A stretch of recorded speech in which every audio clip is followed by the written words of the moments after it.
The story begins with a beautiful landscape opening before my eyes, but there were dead chickens lying on the ground. He had already counted 3 dead birds, but there were many more. The young man counted as many as 100 dead chickens. This time in total 200 birds had died recently. The whole earth was strewn with them. The main character was very upset. Tears appeared in his eyes. Now he needed to drag them somewhere to bury them. The guy found a place to bury the dead animals. He began to dig the ground. He wielded his tool and dug the hole larger and larger. At some point, the sound of metal was heard. The guy stumbled upon something underground.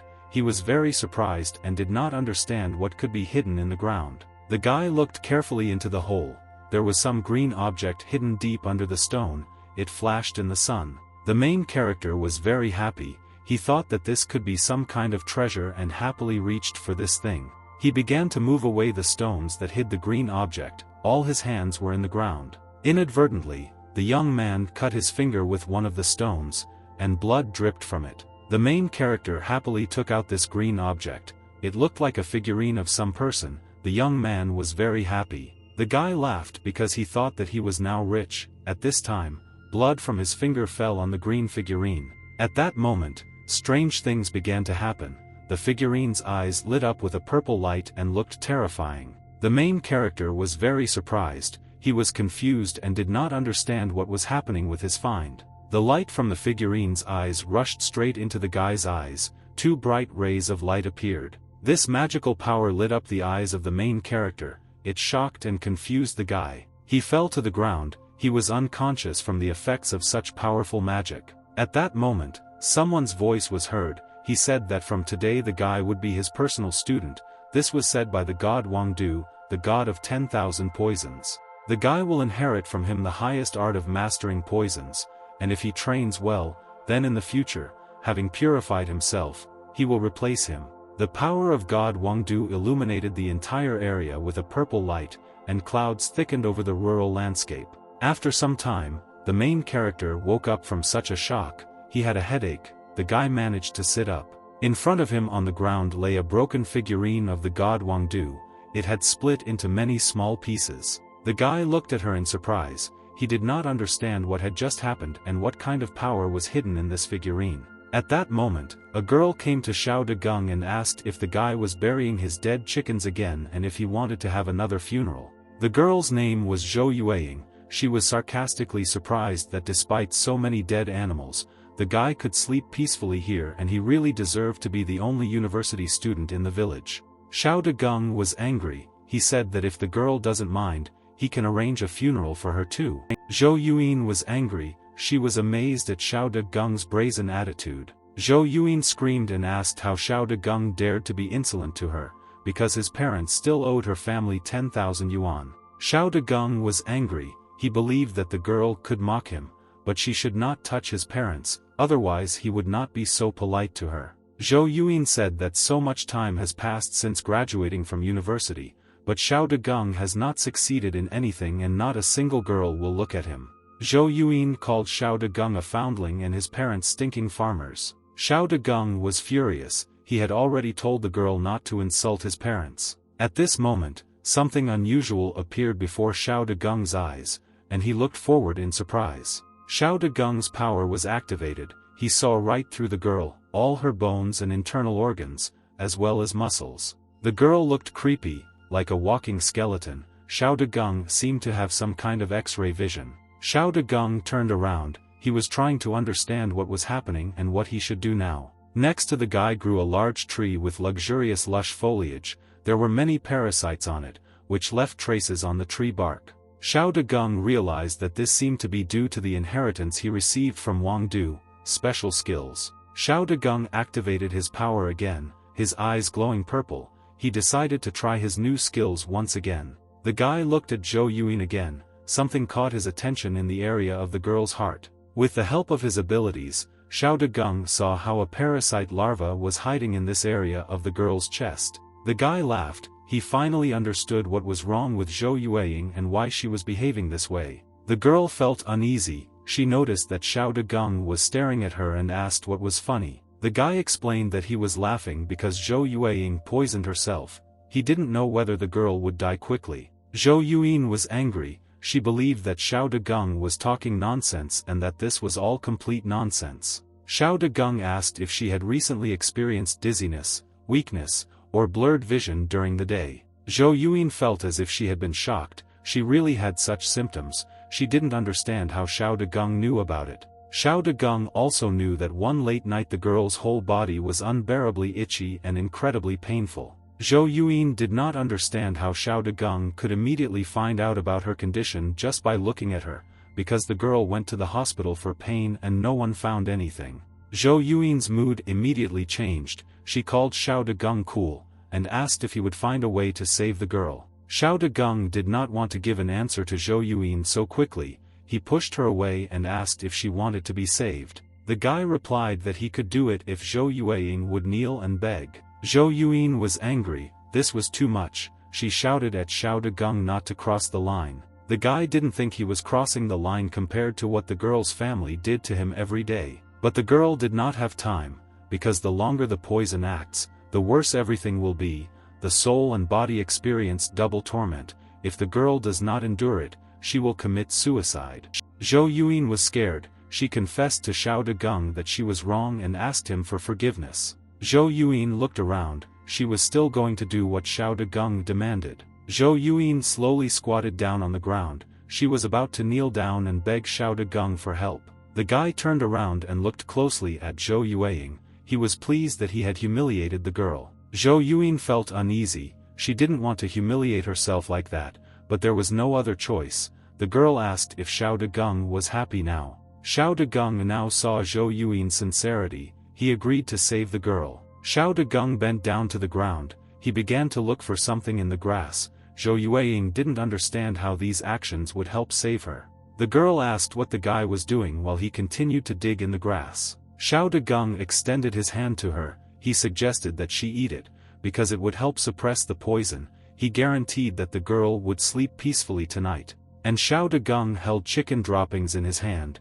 It seemed that this was the necessary medicine for Zhou Yuan. The girl was horrified. She did not understand how this thing could neutralize the poison. She believed that the guy was mocking him for days. In fact, chicken droppings only suppress the poison. If the effect is good, then tomorrow the girl should bring money to Xiao Dagung and he will help her again. He told Zhou Yuan to eat it, and in the evening, when she returned to have a good night's sleep, the poison would not bother her until tomorrow. Xiao Dagung said that she could bring her father to deal with him. In any case, he would not be able to escape. At this time, someone was walking nearby. Zhou Yuan still took the chicken droppings in her hand. Her hand trembled. She really didn't want to eat it. However, Zhou Yuan had no other choice. This was the only way to be cured, so she decided to follow Xiao Dagung's advice. Zhou Yuan was very unpleasant to eat this. She chewed the unusual medicine a little. The girl was covered in cold sweat. At that moment someone saw this picture. He was shocked and screamed. A man who was nearby approached the guys. The man was terrified and did not expect this. He screamed that the girl had eaten chicken droppings and was furious about it. A hoe lay on the ground, along with a basket. Traces of the company remained in the soil. Xiao Dagung finally buried the chickens and wanted to take some rest and explore his special abilities. Xiao Dagung took his tools with him and headed to the shed to try his hand. The news of Zhou Yuan's case had most likely already reached the village. The guy assumed that everyone already knew that she had eaten chicken droppings. This amused the young man. He threw down his hoe. It was time to train and understand what his strength could do. At first, the guy was going to try the power of these special abilities. He was stretching his fists and was going to cast a spell. Xiao Dagung swung, wondering if his new strength would be useful in fighting. The guy lunged forward and struck the air. There were chickens around. They were thrown back by such strong energy. A stream of air rushed forward in front of Xiao Dagung due to his fist strike. In front of him were withered leaves. The plants were blown away by the guy's force. Not far from him there were also wilted flowers. It seemed that this was the action of the guy's power. Xiao Dagung noticed that both the flowers and herbs have withered and the effect is already quite good.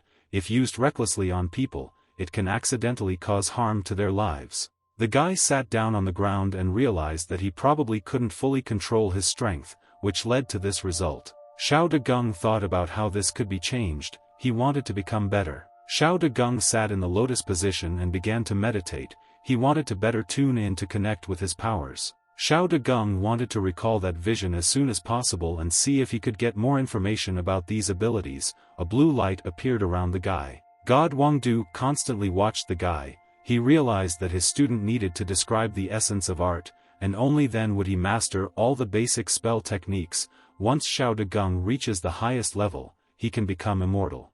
Xiao Dagung contacted the god Wangdu and heard his messages. He was a little scared by such huge power. God explained that the cultivation system was divided into 10 levels, the last being divine judgment, and each level is also divided into an initial, intermediate and a final period. Xiao Dagung was surprised that there were so many things. He wanted to start cultivating and tempering himself right now. Morning had already come, the sun was slowly rising above the horizon, illuminating the surrounding forest with its rays. Xiao Dagung still sat with his eyes closed and continued to train his new abilities. He did not move a bit during this time. Xiao Dagung did not expect that the practice would take all night. The guy slowly opened his eyes and wanted to look at the results of his work. Xiao Dagung looked at his body. It was all burning with energy. Blue flames were rising around him. Xiao Dagung believed that the effect of the first practice was very good. Probably this is called the level of Ming Qi. His strength had increased significantly. He felt that he could now beat 10 people. Wangdu's true Qi may have specific characteristics. He wondered if this was yesterday's ability to see through. Xiao Dagung decided to check it out. He activated his abilities. His eyes glowed blue. Xiao Dagung looked at his hand. He wanted to check if his X-ray vision was working now. It worked, and looked clearer and more thorough than yesterday. Thus, in the future it will be possible to see through beautiful girls, as well as examine the sick. The guy believed that it was worth forgetting in order to show off beautiful girls. Although he is not a man of high morals, he neglects to do such shameful things. At this moment, someone called Xiao Dagung and called him brother. The guy turned around and looked at the guest. Zhou Yuan was approaching along the path directly to his house. It seemed that the girl had come again for the guy's help. The girl really wanted Xiao Dagung to cure her. He was surprised that Zhou Yuan called him brother. It sounded very pleasant. The guy laughed sarcastically. It seems that yesterday's chicken droppings had a good effect. Xiao Dagung never thought that Zhou Yuan would come to him so early. The girl said that yesterday's special medicine worked and all the symptoms completely disappeared. Xiao Dagung explained that the poison was still in her and the chicken droppings only suppressed its effect. If she wanted to be healed, then only the guy could help her. The girl was fine with money. She could easily pay for her treatment without any problems. Xiao Dagung said that as soon as she transferred the money, they could immediately begin the treatment, and if the treatment did not bring any effect, he would return the entire cost. Zhou Yuan did not hesitate for long, because she really felt better from Xiao Dagung's medicine. She reached into her purse. Zhou Yuan took out her phone and transferred 30,000 yuan to Xiao Dagung. Xiao Dagung was glad that he earned such a large sum, because it had been so difficult for him for so many years. Xiao Dagung invited Zhou Yuan to come to his shack and they could immediately begin treatment. The guy's house was very small. It was deep in the forest, far from the rest of the inhabitants. It had only one room. It was made of straw boards. There were chickens in the yard. The guys entered the house. Xiao Dagung shouted nervously and told Zhou Yuan to stop, and asked what she was doing. It seemed to the girl that she first needed to undress so that Xiao Dagung could check her physical condition. She began to do this. Xiao Dagung explained that it was nothing. He told her to close her eyes and stretch out her left hand. There was no need to worry about the rest. Xiao Dagung was about to start the treatment. In the process, Zhou Yuan should not open her eyes, otherwise he would immediately return the money to her. Xiao Dagung took Zhou Yuan's hand. He understood that the girl was a SOSO person, but contrary to expectations, she takes very good care of herself and has delicate skin. Xiao Dagung quickly came to his senses and realized that it was not clear what he was thinking about, because such a promiscuous girl certainly could not be a good person. Xiao Dagung activated his power. He was going to see what the problem was and cure the girl. Xiao Dagung activated his X-ray vision. He saw every bone and every muscle of Zhou Yuan.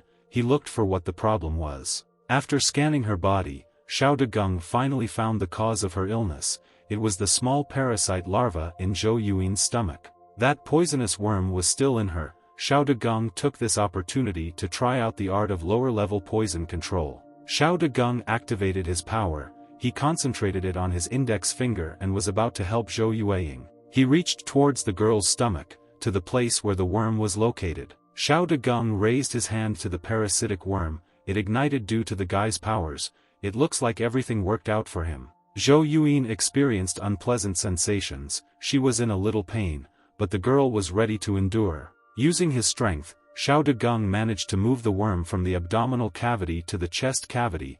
The parasite rushed upward. After that, the worm headed towards Zhou Yueying's left hand.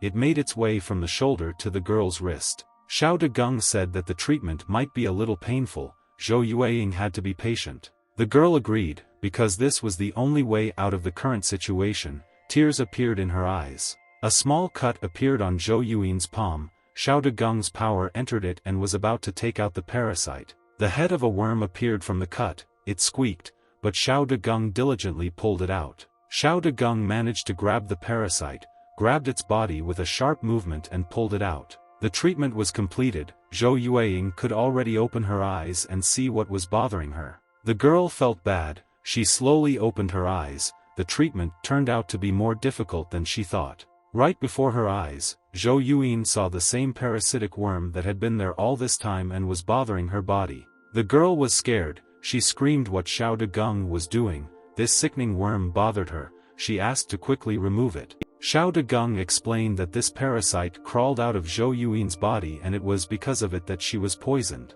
Xiao Dagung crushed the worm with one movement of his hand. Zhou Yueying became disgusted at the sight of this animal. Xiao Dagung said that these creatures only exist on Mount Nyoto. He asked if the girl was there and where her bite wound was. Zhou Yueying replied that this was all nonsense, because she had not been to this mountain recently. Xiao Dagung thought that the girl had no clothes on when she was on that mountain. She was probably on a date, perhaps with Zhang Defu from the neighboring village. The girl was very angry because Xiao Dagung said, she thought that he was talking nonsense, because she was dating Lu Bao. Unexpectedly, Zhou Yueying realized what she had just said. It was a secret that she did not want to give away. Zhou Yueying became angry and asked if Xiao Dagung had cheated her. The guy thought she was stupid. Xiao Dagung realized that it turned out to be Lu Bao from a neighboring village, which means the rumors were true. Zhou Yueying was very surprised. She had not heard of any rumors and asked what it all meant. Xiao Dagung explained that there are rumors that Zhou Yueying is shameless and has a dissolute personal life.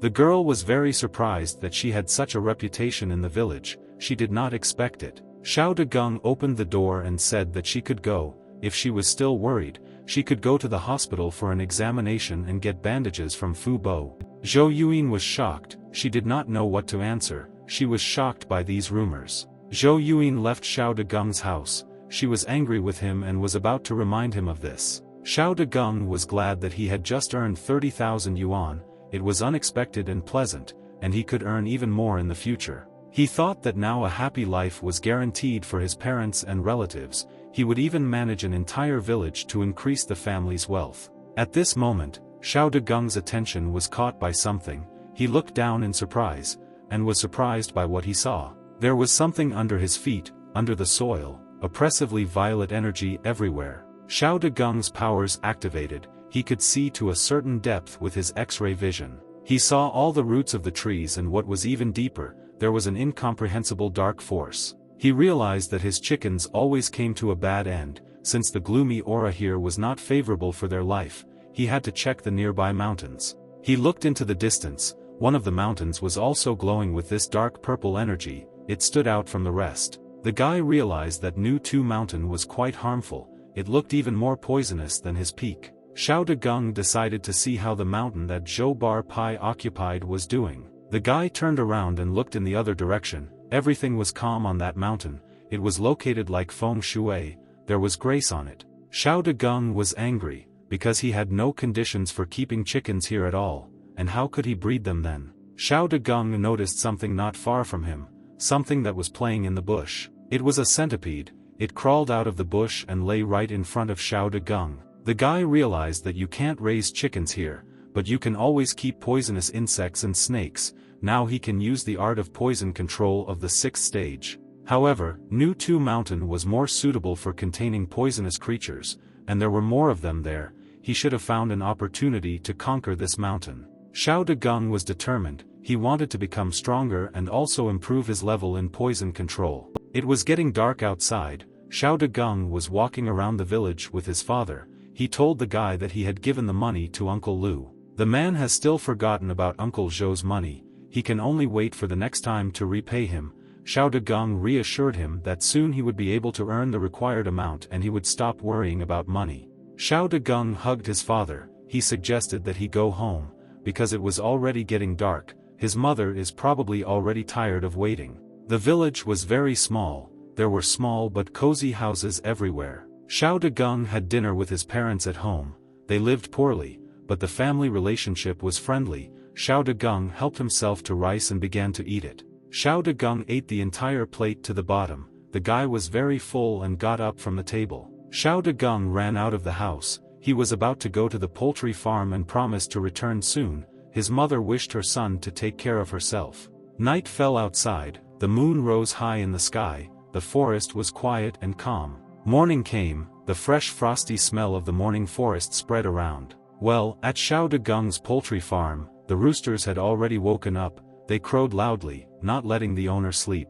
At that moment, someone knocked threateningly on the gate of the poultry farm, and the birds became alarmed. This uninvited guest kicked down the gate door, almost hitting the chickens who were standing right behind it. However, the birds managed to escape. Zhou Bapai, the richest man in Danshi village, came to Xiao Dagung. The man was stingy, petty and vindictive. He demanded that Xiao Dagung come out. The guy had just woken up. He lazily rubbed his eyes and did not understand who had been brought in so early. Xiao Dagung saw who came to visit him. The guy was not happy to see the man. Zhou Bapai angrily asked if Xiao Dagung knew what time it was. Since he still hadn't woken up, no wonder his poultry farm is in such bad shape. Xiao Dagung did not expect to see the man so early. He asked what happened. Why did he come? Zhou Bapai heard that Xiao Dagung went to the village yesterday to return the money. He asked and the guy was going to pay him back. Xiao Dagung did not understand who advised him to take this particular person's money.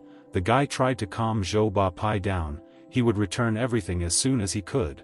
The man is not satisfied with this. He does not want to hear any more words. Faster, faster. The man told the guy to get out of here. Xiao Dagung did not understand what Zhou Bapai meant and why he was kicking him out. The angry man screamed and asked what the guy was waiting for. He should move and transport his things if he didn't want the man to help him. Xiao Dagung asked what Zhou Bapai meant. Why should he move? Zhou Bapai was angry. He thought that Xiao Dagung was pretending to be a fool and was deliberately acting like this. The man had already agreed with Xiao Dagung's father to use his chicken company to cover the family's debts. Xiao Dagung's company was only worth 10,000, which is not even enough to cover the lump sum of land. Xiao Dagung didn't understand why his father didn't discuss this with him. At this moment, someone else came to Xiao Dagung's poultry farm. The man and the guy turned around to see who it was. Xiao Dagung's parents joined the dialogue. I asked my mother, angry, what Zhou Baping needed. Xiao Dagung's parents came to support their son and sort out the situation. Zhou Baping asked Zhang Xiaoying why she was yelling at him so loudly. After all, they agreed to use Xiao Dagung's poultry farm to pay off the debt. Xiao Dagung's mother said that the man said that he would exchange the promissory note with the land for another. She believed that Zhou was simply jealous of their chicken farm. Zhou Baping had no choice, because his parents were adamant. He was going to offer them a way out of this situation. Zhou was going to give his family the right to New Tu Mountain, plus in exchange for a receipt, he would take this poultry farm. This was exactly the mountain where Xiao Dagung intended to raise poisonous creatures. This money was enough to open a small chicken farm. Zhou was looking for a ready-made farm so as not to waste energy on design and construction. Xiao Dagung's parents thought that Zhou was too shameless. They finally understood why he needed New Tu Mountain. Xiao Dagung was happy about this good news. He was going to let the man take this mountain, because the chickens would die on it anyway. Zhou Baping and Zhang Xiaoying continued to argue. They could not come to a single compromise. No one wanted to give in. Xiao Dagung was tired of all this. He himself had a plan. He shouted for the adults to stop arguing. And Xiao Dagung asked Zhou Bapai if he would give them an IOU if they gave this chicken farm to him. The man agreed to this. This is exactly what he was going to do. Xiao Dagung agreed to this outcome, but only if he allowed him to first conclude a contract for Mount Nyo too. Xiao Dagung's father did not understand what caused the guy's decision, because he spent a lot of time on the poultry farm. Xiao Dagung's mother was also shocked. She did not expect that her son would so easily agree to exchange their farm. Zhang Xiaoying pushed her son aside and stood in front of him. She in no way agreed to such a decision. Xiao Dagung asked his mother to just trust him, because he had a plan. Xiao Dagung's father stood nearby. He did not participate in their dispute. He acted distantly. Xiao Dagung looked at his father. The guy winked at the man. He clearly needed help with his mother. His father nodded. He seemed to understand everything, and was going to help Xiao Dagung. The man asked his wife not to be angry. He asked her if it seemed to her that their son was not the same as usual today. Zhou Ba Pai took out a contract that Xiao Dagung had to sign, and New Tao Mountain would belong to their family. It seems that Zhou Ba Pai has been thinking about Xiao Dagung's poultry farm for several days now. He has prepared well. Xiao Dagung asked Zhou Ba Pai if it was true that from the moment the contract was signed, this mountain would be Xiao Dagung's. That was true, but if the guy couldn't pay the contract by next week, the man would take the mountain back. Xiao Dagung looked at the conditions. The cost was about 10,000 for 30 years. It was really inexpensive. Xiao Dagung asked if everything on this mountain would also belong to him. Zhou Ba Pai was angry. He asked why the guy was talking nonsense, because he had already told him everything. To ensure that Zhou does not refuse, the guy will have to sign this contract. Xiao Dagung wrote his name in the designated space in the contract. From now on, the poultry farm belongs to Zhou Ba Pai. The guy asked to give him a promissory note. At this moment, another man joined the dialogue and noticed that Xiao Dagung was full of determination. The man's name was Yu Kai. Zhou Ba Pai knew him. He was waiting for the man to come. Yu Kai did not come alone. There was a crowd of people behind him. He laughed because the guy dared to sign this and because he was so confident in himself. It seemed to the man that such a person with a higher education was not right in the head. The man was the son of Zhou Ba Pai. He was a hooligan and a slacker. Yu Kai asked how the guy had the courage to ask for this mountain, whether he was afraid that he would be chewed to death by poisonous insects there. Yu Kai spat. He called Xiao Dagung a rogue and noticed that he was completely homeless. Xiao Dagung didn't think that he had acted stupidly. After all, no one had gone up there for many years. Perhaps there was a treasure there. Yu Tsai laughed loudly. He believed that the guy was talking some kind of nonsense, and what he had in mind was unreal. Xiao Dagung looked in surprise at the man bursting into laughter. He did not like this whole situation. Zhou Ba Pai invited an agricultural expert who examined the mountain. There were no treasures there, only poisonous insects. Xiao Dagung clenched his fists. He was angry that the men had thought of everything. The guy considered them scum, and was ready to punch one of them, but was able to restrain himself. These two thought they were very cool, so they despised ordinary people like Xiao Dagung and his family. Xiao Dagung said that all experts are liars, and he believes that he can find the treasure in less than half an hour. Yu Kai said that Xiao Dagung knows that he is stupid, but he still shows off.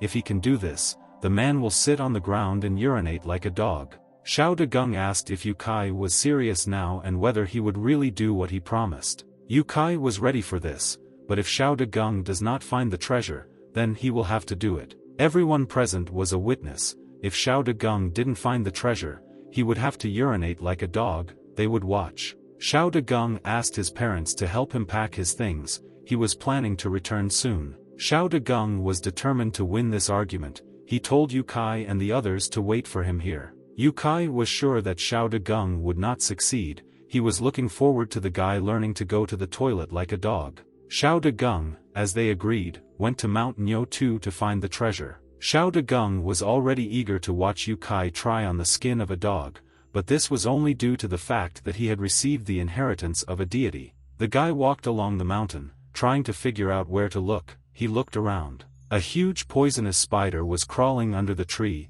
It was approaching Xiao Dagung's hand. A large poisonous centipede was running under the guy's feet. The entire forest was dotted with poisonous creatures. As expected, all these poisonous insects and snakes were larger than normal ones. From now on, they belonged to Xiao Dagung. At this moment, Xiao Dagung's attention was caught by something. He raised his head and looked at something carefully. Something flashed before Xiao Dagung's eyes, a golden glow appeared. Xiao Dagung found what he was looking for, a golden glow sparkled at the very top of the mountain. Xiao Dagung decided to use his new abilities to quickly find the treasure. The guy used the power of 1,000 poisons, blue flames appeared around him. The guy achieved his goal, he instantly took off from the ground and headed towards the treasure. The guy ran very fast, he only had half an hour to complete the bet, so he had to hurry. The guy climbed to the top very deftly, he instantly rushed up the steep rocks. Xiao Dagung jumped over rivers,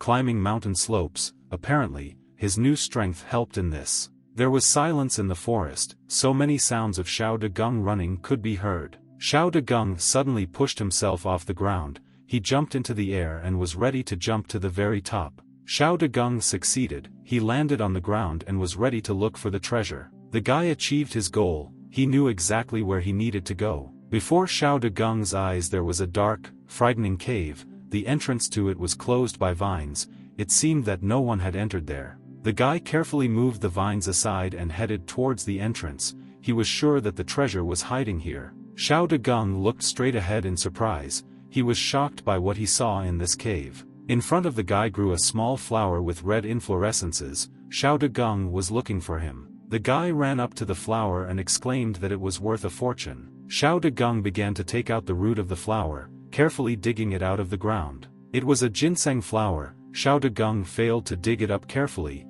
he broke its roots, and therefore its value is greatly reduced. In addition, it had an unattractive color, it had been fueled by poison from the mountain for many years. Fortunately, Xiao Dagung can use the inheritance of 1,000 poisons to purify Zhenshen. Xiao Dagung began to use his powers, he easily pulled out all the poison from the flower. If he absorbs and processes these toxins, his cultivation should reach the next level. Xiao Dagung's time was almost up, it was time for him to move forward, after all, he had achieved his goal. Xiao Dagung was glad that everything worked out for him, in the guy's hands there was a real treasure. At this time, there was a hubbub in the village, everyone was sure that Xiao Dagung would not succeed and would lose, they were already enjoying a good show. Yu Kai believed that Xiao Dagung most likely would not return, he did not even hide his joy. He advised Xiao Dagung's parents to return early and conceive another child, otherwise there would be no one to attend their funeral.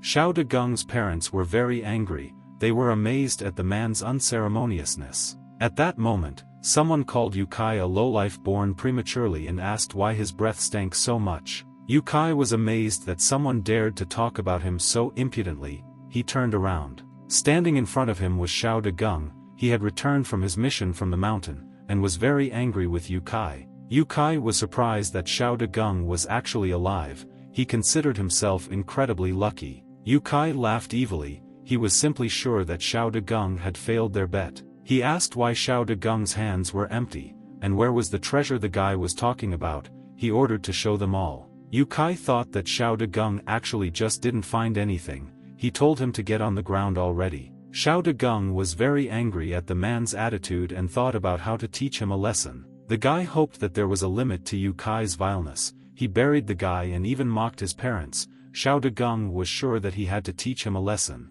Xiao Dagung reached into his jacket, he was going to take out that very treasure from it and let Yu Kai see it with his own eyes. Yu Kai was still confident that Xiao Dagung would not show anything worthwhile, he was waiting for this sight. Xiao Dagung took out a ginseng flower from his jacket and told everyone to look here, he asked if Yu Kai knew what it was. The ginseng flower was already a completely different color, not the same as in the cave, all the roots were in place. Everyone around looked at the flower in surprise, they were amazed that Xiao Dagung found it on this mountain. Yu Kai didn't understand what was happening, he didn't understand colors at all. The man asked if this flower was the same treasure, he could not believe it. Yu Kai believed that Xiao Dagung was talking nonsense, and that you had to be sick in the head to buy this herb from him. At that moment, Zhou Ba Pai swung at his own son and punched him in the face with all his might, the man flew away. Zhou Ba Pai was very angry with his son, he knew how much Zhenshen really cost. Yu Kai cried while lying on the ground, he did not understand why his father hit him. Zhou Ba Pai asked if he could just punch him, and he told his son to go home and see if the chickens had laid eggs. Xiao Dagung asked ere the man was in such a hurry, because his bet with Yu Kai was not over yet. Yukai still didn't understand that he had lost. She asked where his father was taking him, because he had not yet had time to see how Xiao Dagung would behave like a dog.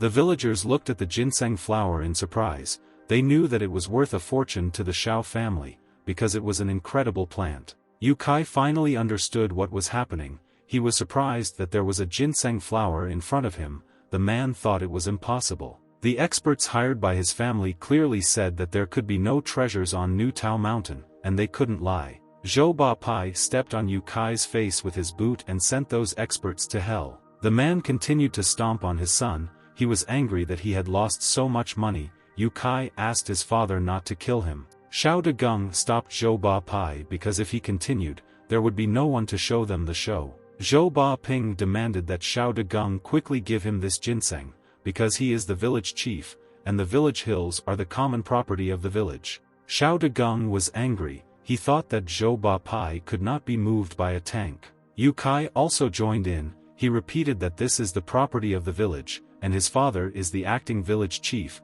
so he should give the ginseng to him. Xiao Dagung said that everything is clearly written in the contract, and after signing it, the hill including its contents completely belongs to the guy. Zhou Ba Pai said that this is nonsense, because the guy has not yet given him the money for the contract. This place cannot be his. Xiao Dagung was confident that he was right, because he had signed the contract, and if the man continued to behave like this, he would sue him. Zhou Ba Pai got angry. If the guy really does this, questions will arise that will be difficult to get away from. The man offered to buy this ginseng for 30,000, and the guy would not have to look for where to sell it. Xiao Dagung was even surprised that Zhou Ba Pai recognized the ginseng as his property. The man actually agreed to this, and if the guy nodded, he would immediately give him 30,000 in cash. He explained that no one would be as generous as him. Xiao Dagung smiled slyly. He said that Zhou Ba Ping is very kind. The guy said that not everyone is as stupid as his son.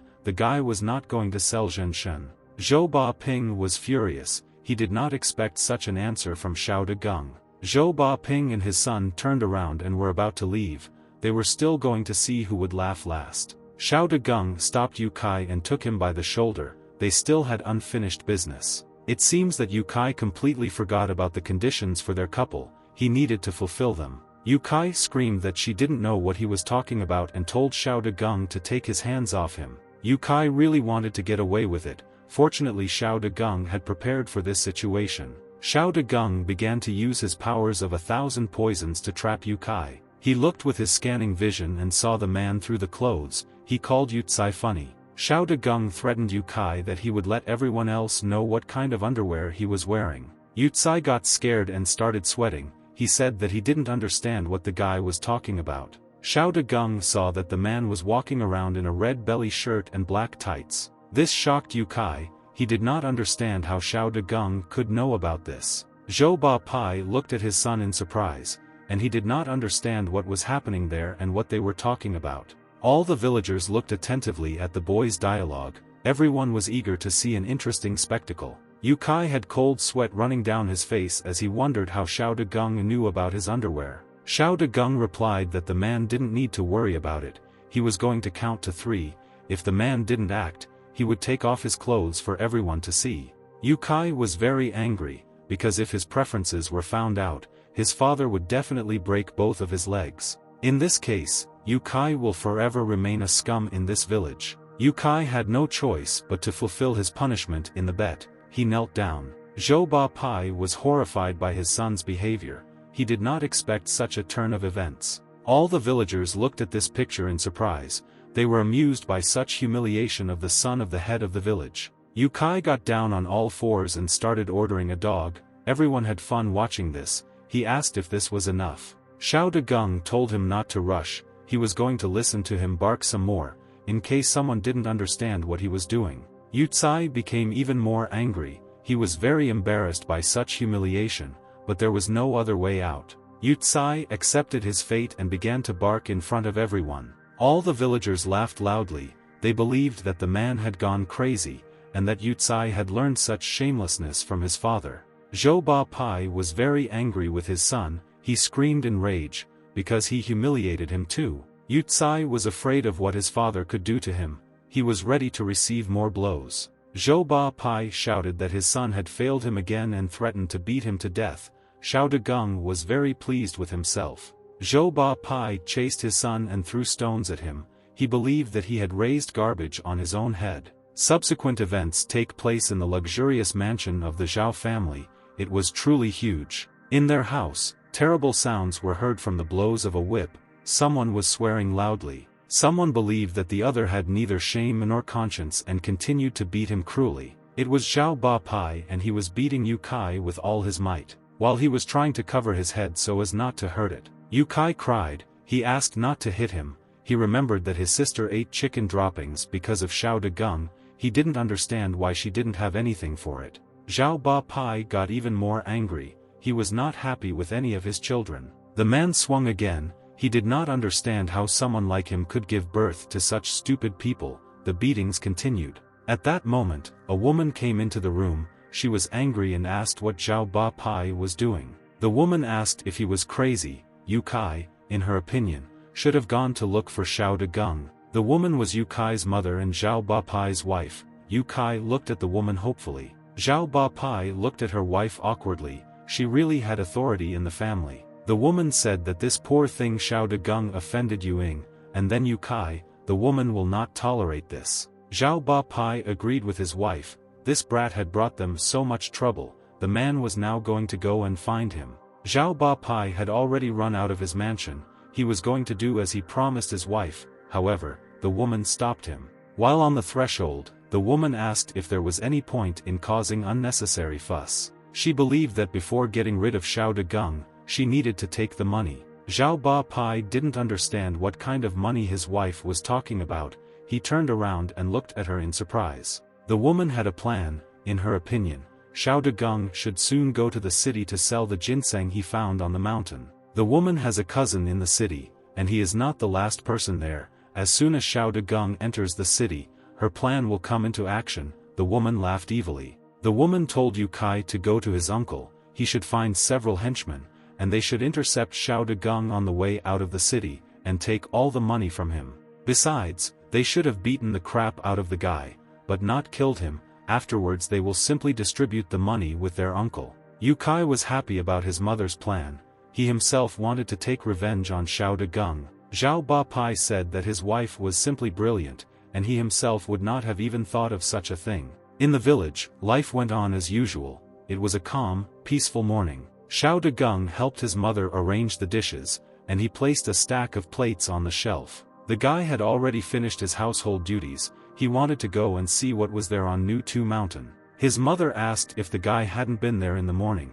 The woman thought it was dangerous there and didn't understand why he should go there again. In the morning, Xiao Degung was in a hurry and didn't check everything very well. He needed to go back and see what to do next with this mountain. His mother agreed. She told him to be careful, and asked when Xiao Degung would go to sell ginseng. The guy was planning to do it tomorrow. Maybe he could earn 100,000 yuan. His mother believed that this child was growing right before our eyes. The guy came to Mount Niutao as planned. It was a clear day. There were other people on the mountain. Xiao Degung was very surprised to see them all. There were a lot of men there. They were all digging and looking for something about the bushes. Xiao Degung looked at them in surprise. He didn't know what to say. Xiao Degung didn't understand why there were so many people here, because the mountain was full of poisons. At this moment, something caught Xiao Degung's attention, and the guy was very surprised at what he saw. Next to all these people stood a young girl. She had blonde hair. The girl was very beautiful,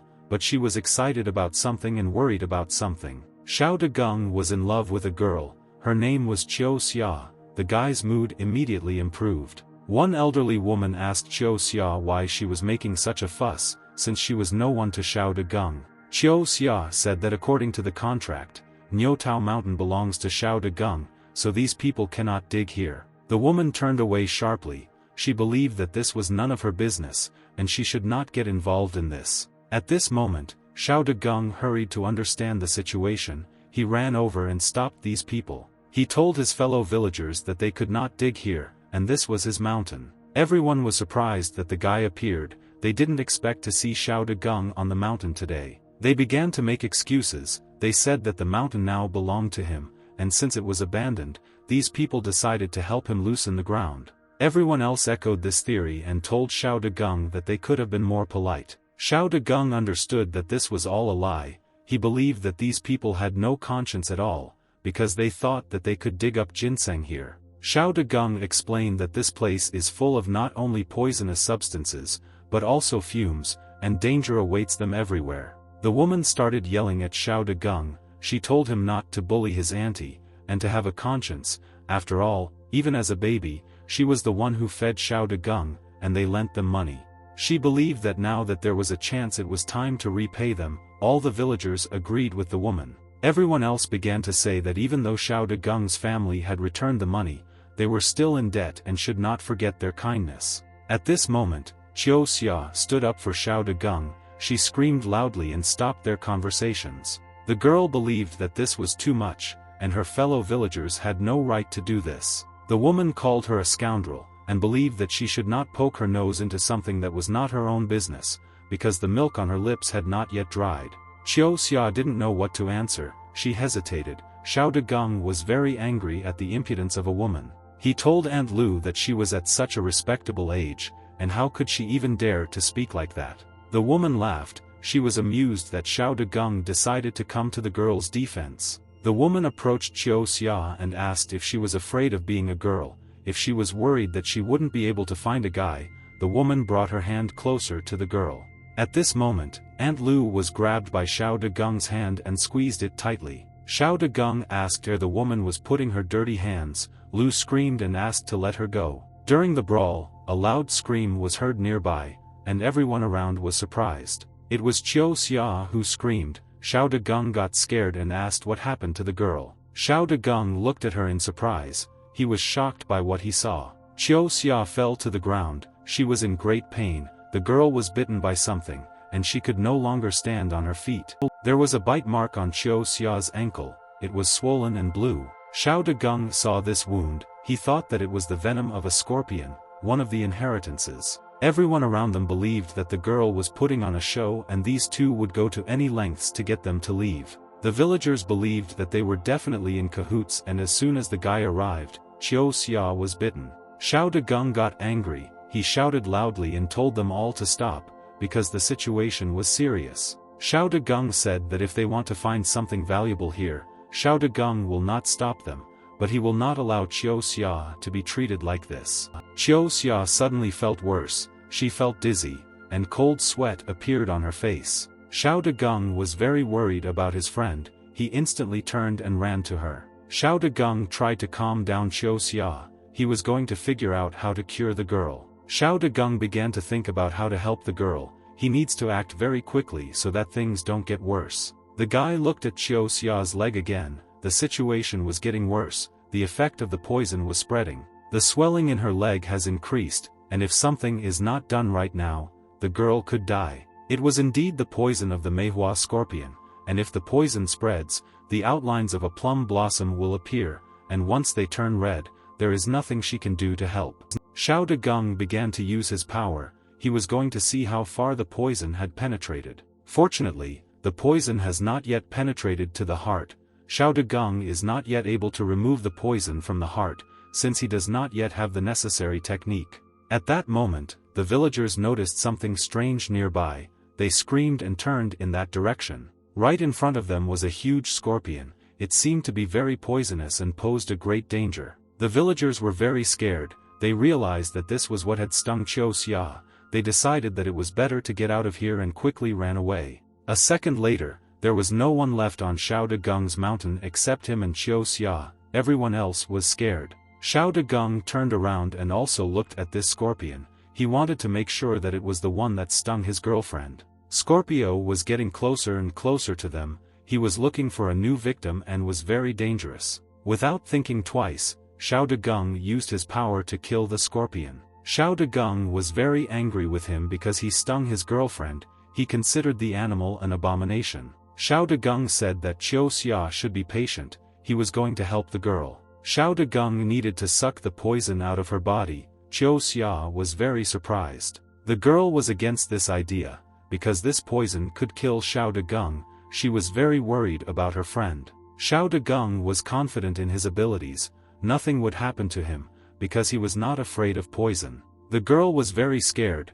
she was cowardly with fear, she was surprised where Xiao Dagung's hand was. Xiao Dagung took the girl's leg, he didn't realize that the situation looked a little awkward for the two of them. The guy awkwardly apologized, but he still had to take action to save Qiu Xia. The girl had no other choice, she agreed to do what Xiao Dagung suggested. The guy approached Qiu Xia's leg, he was about to suck out the poison from the bite site. Xiao Dagung approached the girl's skin with his lips and bit her wound, he began to suck out the poison. This process was not quick, a fairly large amount of poison penetrated into the girl, so she had to wait a little. Qiu Xia was embarrassed, her leg still hurt, and tears appeared in the girl's eyes. However, she was glad that there was such a person who was willing to risk his health to help her. After the death of her parents, there was not a single person who treated her as well as Xiao Dagung. The guy finished, there was no more poison in Qiu Xia's body, he asked how the girl was feeling.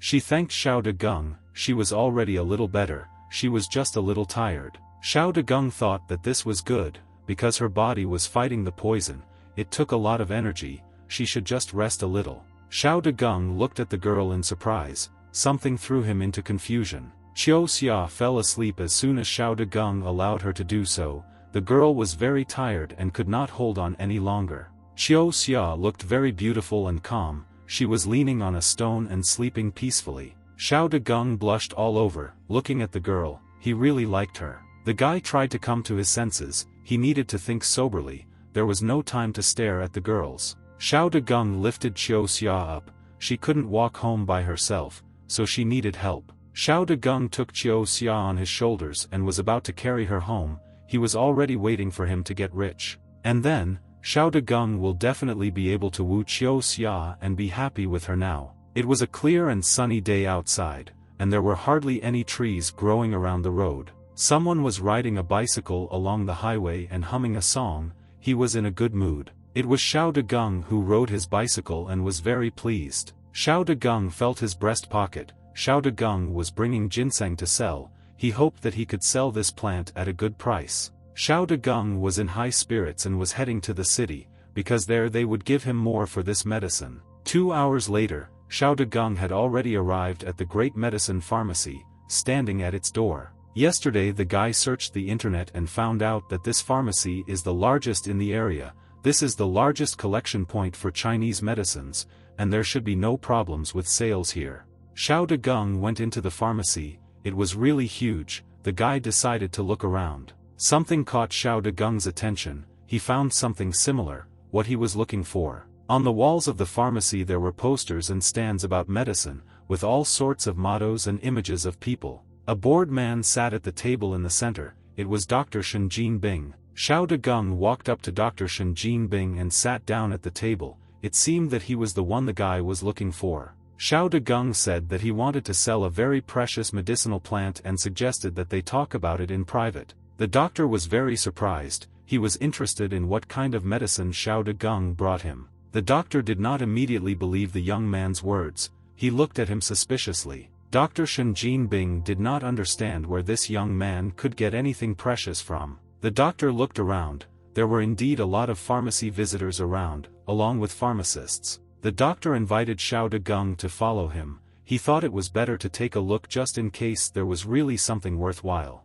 They came to a place that looked like a library, the doctor asked what plant we were talking about and asked to let him look. Xiao Dagung looked around, he was surprised that the doctor brought him to such a place and believed that it was not entirely suitable for their conversation. The doctor explained that there are people everywhere now, so it's better here. He didn't want Xiao Dagung to waste his time and told him to show him the medicine. Xiao Dagung hesitated, he was not sure about the correctness of this decision. However, the guy still decided to show the doctor his find, he reached into the inner pocket of his jacket. Xiao Dagung took out the ginseng root and showed it to the doctor, he asked what he thought about it. Dr. Shen Jinbing was very surprised when he saw such a rare medicine, he was dumbfounded and didn't even know what to say. The doctor snatched the ginseng root from Xiao Dagung's hands and wanted to take a closer look at it. Dr. Shen Jinbing was wondering where and when the guy got such a rare plant. Xiao Dagung explained what he dug up on the mountain yesterday and asked how much the doctor could offer him for it. The doctor thought that Xiao Dagung was a hillbilly and would be easily fooled, he said the guy was very lucky. But when he dug up the ginseng root, he damaged one of the lobes. The doctor explained that since the root was damaged, it was worth almost nothing. Xiao Dagung said that he understood everything and asked how much the doctor could give for him. The doctor said that he saw that Xiao Dagung was an honest guy, and he didn't want to sell himself short. He was ready to name his price. Dr. Shen Jinbing bolts to offer Xiao Dagung 30,000 yuan for this plant. Xiao Dagung was shocked at such a small price. He didn't know how to respond. The guy screamed. He was furious that the doctor was going to give him only 30,000 for many years of ginseng. He asked if the man took him for a child. The doctor understood why Xiao Dagung was upset, because he had named the highest price, and if someone else paid him 10,000, it would be good luck. Xiao Dagung became even more angry. He asked what nonsense the doctor was talking about and told him to give the ginseng back because it was no longer for sale. The doctor said that Xiao Dagung should behave appropriately, and he either agrees to this price or gets nothing at all. Xiao Dagung realized that something was fishy here, and the doctor was clearly not leaving something out. Xiao Dagung noticed that it turns out that the doctor still wants to get his hands on his ginseng. The doctor was afraid of Xiao Dagung's menacing appearance. He asked what the guy was even talking about. The doctor began to think about how to avoid this situation. He leaned over and looked outside the door. The doctor called the guards. He said that Xiao Dagung was an intruder and asked them to take him out. Xiao Dagung understood that the doctor not only wanted to deceive him, he's also trying to slander. The guy was ready to cut his throat. The guards came running to help the doctor. They were going to stop Xiao Dagung and detain him while the doctor ran away. Xiao Dagung kept rushing in pursuit of the doctor. He tried to get past the guards who were blocking his path. Xiao Dagung managed to grab the doctor by the collar. He was very determined and wanted to deal with the man. Xiao Dagung was furious. He asked how far the doctor was going and if he was going to run away. The man was screaming at this time. Other guards were already running to help the doctor. They, of course, were on the employee's side. The guards surrounded the two. They were armed with batons and told Xiao Dagung to let the doctor go, otherwise he would not get into trouble. Xiao Dagung snatched the ginseng from the doctor's hand, because it rightfully belonged to him. Xiao Dagung threw Dr. Shen Jinbing to the floor with all his strength, and he fell with a crash. The guards believed that Xiao Dagung had attacked the man and ordered him to be captured. All the other employees at the pharmacy believed that Xiao Dagung should get what he deserves and he would know how to cause trouble here. Another guard appeared behind Xiao Dagung. He swung his baton at the guy and wanted to hit him unexpectedly. One of the nurses was shocked by this situation. The girl had never seen such fights in their pharmacy before. Xiao Dagung was able to deflect and avoid the guard strike. Xiao Dagung had not had a good opportunity to evaluate his abilities before, so he was going to do it right now. The guard said that if the guy thinks that he has enough strength to deal with him, then he is too self-confident. The guard was very angry. He was going to teach Xiao Dagung some manners since he was here. The guard swung his baton again. He wanted to hit the guy right in the face, but he missed again. Xiao Dagung dodged. The guy thought that the guard was too slow. His reflexes had clearly improved and were very fast. Now it was Xiao Dagung's turn to attack. He raised his hand and decided to strike. Xiao Dagung hit the guard. He did not have time to return. Xiao Dagung hit right on the painful point. The man experienced incredible pain. His eyes darkened. The man screamed in pain. The guard fell to the ground unconscious. Xiao Dagung believed that they were just a couple of clowns who thought they were capable of something. All the other guards were shocked by Xiao Dagung's technique. They shouted to their commander. The guards decided that they should all grab Xiao Dagung together. All the men rushed to attack him at the same time. Xiao Dagung was very agile. He skillfully avoided all the attacks from the guards. Xiao Dagung decided to take action. He grabbed one of the guards by the leg. Everyone was very surprised and did not understand what the guy was doing. Xiao Dagung was going to make a whirlwind out of people. He was very confident in his abilities. The guard was shocked. He did not understand what would happen now and how Xiao Dagung could be so strong. Xiao Dagung began to spin this guard around, knocking down everyone else. The man screamed loudly. At the end, Xiao Dagung released the guard. He flew far and was unconscious. Xiao Dagung rubbed his hand in hand. He was very pleased with himself, because he was able to defeat so many opponents alone. The guard lay unconscious on the floor, and all the pharmacy employees looked at Xiao Dagung in shock. Xiao Dagung found Dr. Shen Jinbing among these bodies. he still had unfinished business with him. Xiao Dagung understood that this old man had decided to deceive him. He lifted the doctor by the scruff of the neck and was going to deal with him. Xiao Dagung had a secret weapon and took out a small black pill from his pocket. Xiao Dagung stuffed this pill into Dr. Shen Jinbing's mouth and told him to try it. The doctor immediately grimaced and asked what the guy gave him. It was just one of the poison pills that Xiao Dagung made in his spare time. Xiao Dagung didn't know how many others a person like the doctor had brought trouble to, but he considered it his duty to teach him a lesson. The doctor immediately felt the effects of Xiao Dagung's poison pill, and something strange began to happen to his body. The doctor screamed in agony. The effect was unbearable. His whole body itched terribly. The doctor continued to scream. He scratched his skin, leaving deep marks on it. Xiao Dagung thought the effect was quite good. He called this pill 10,000 insect bites.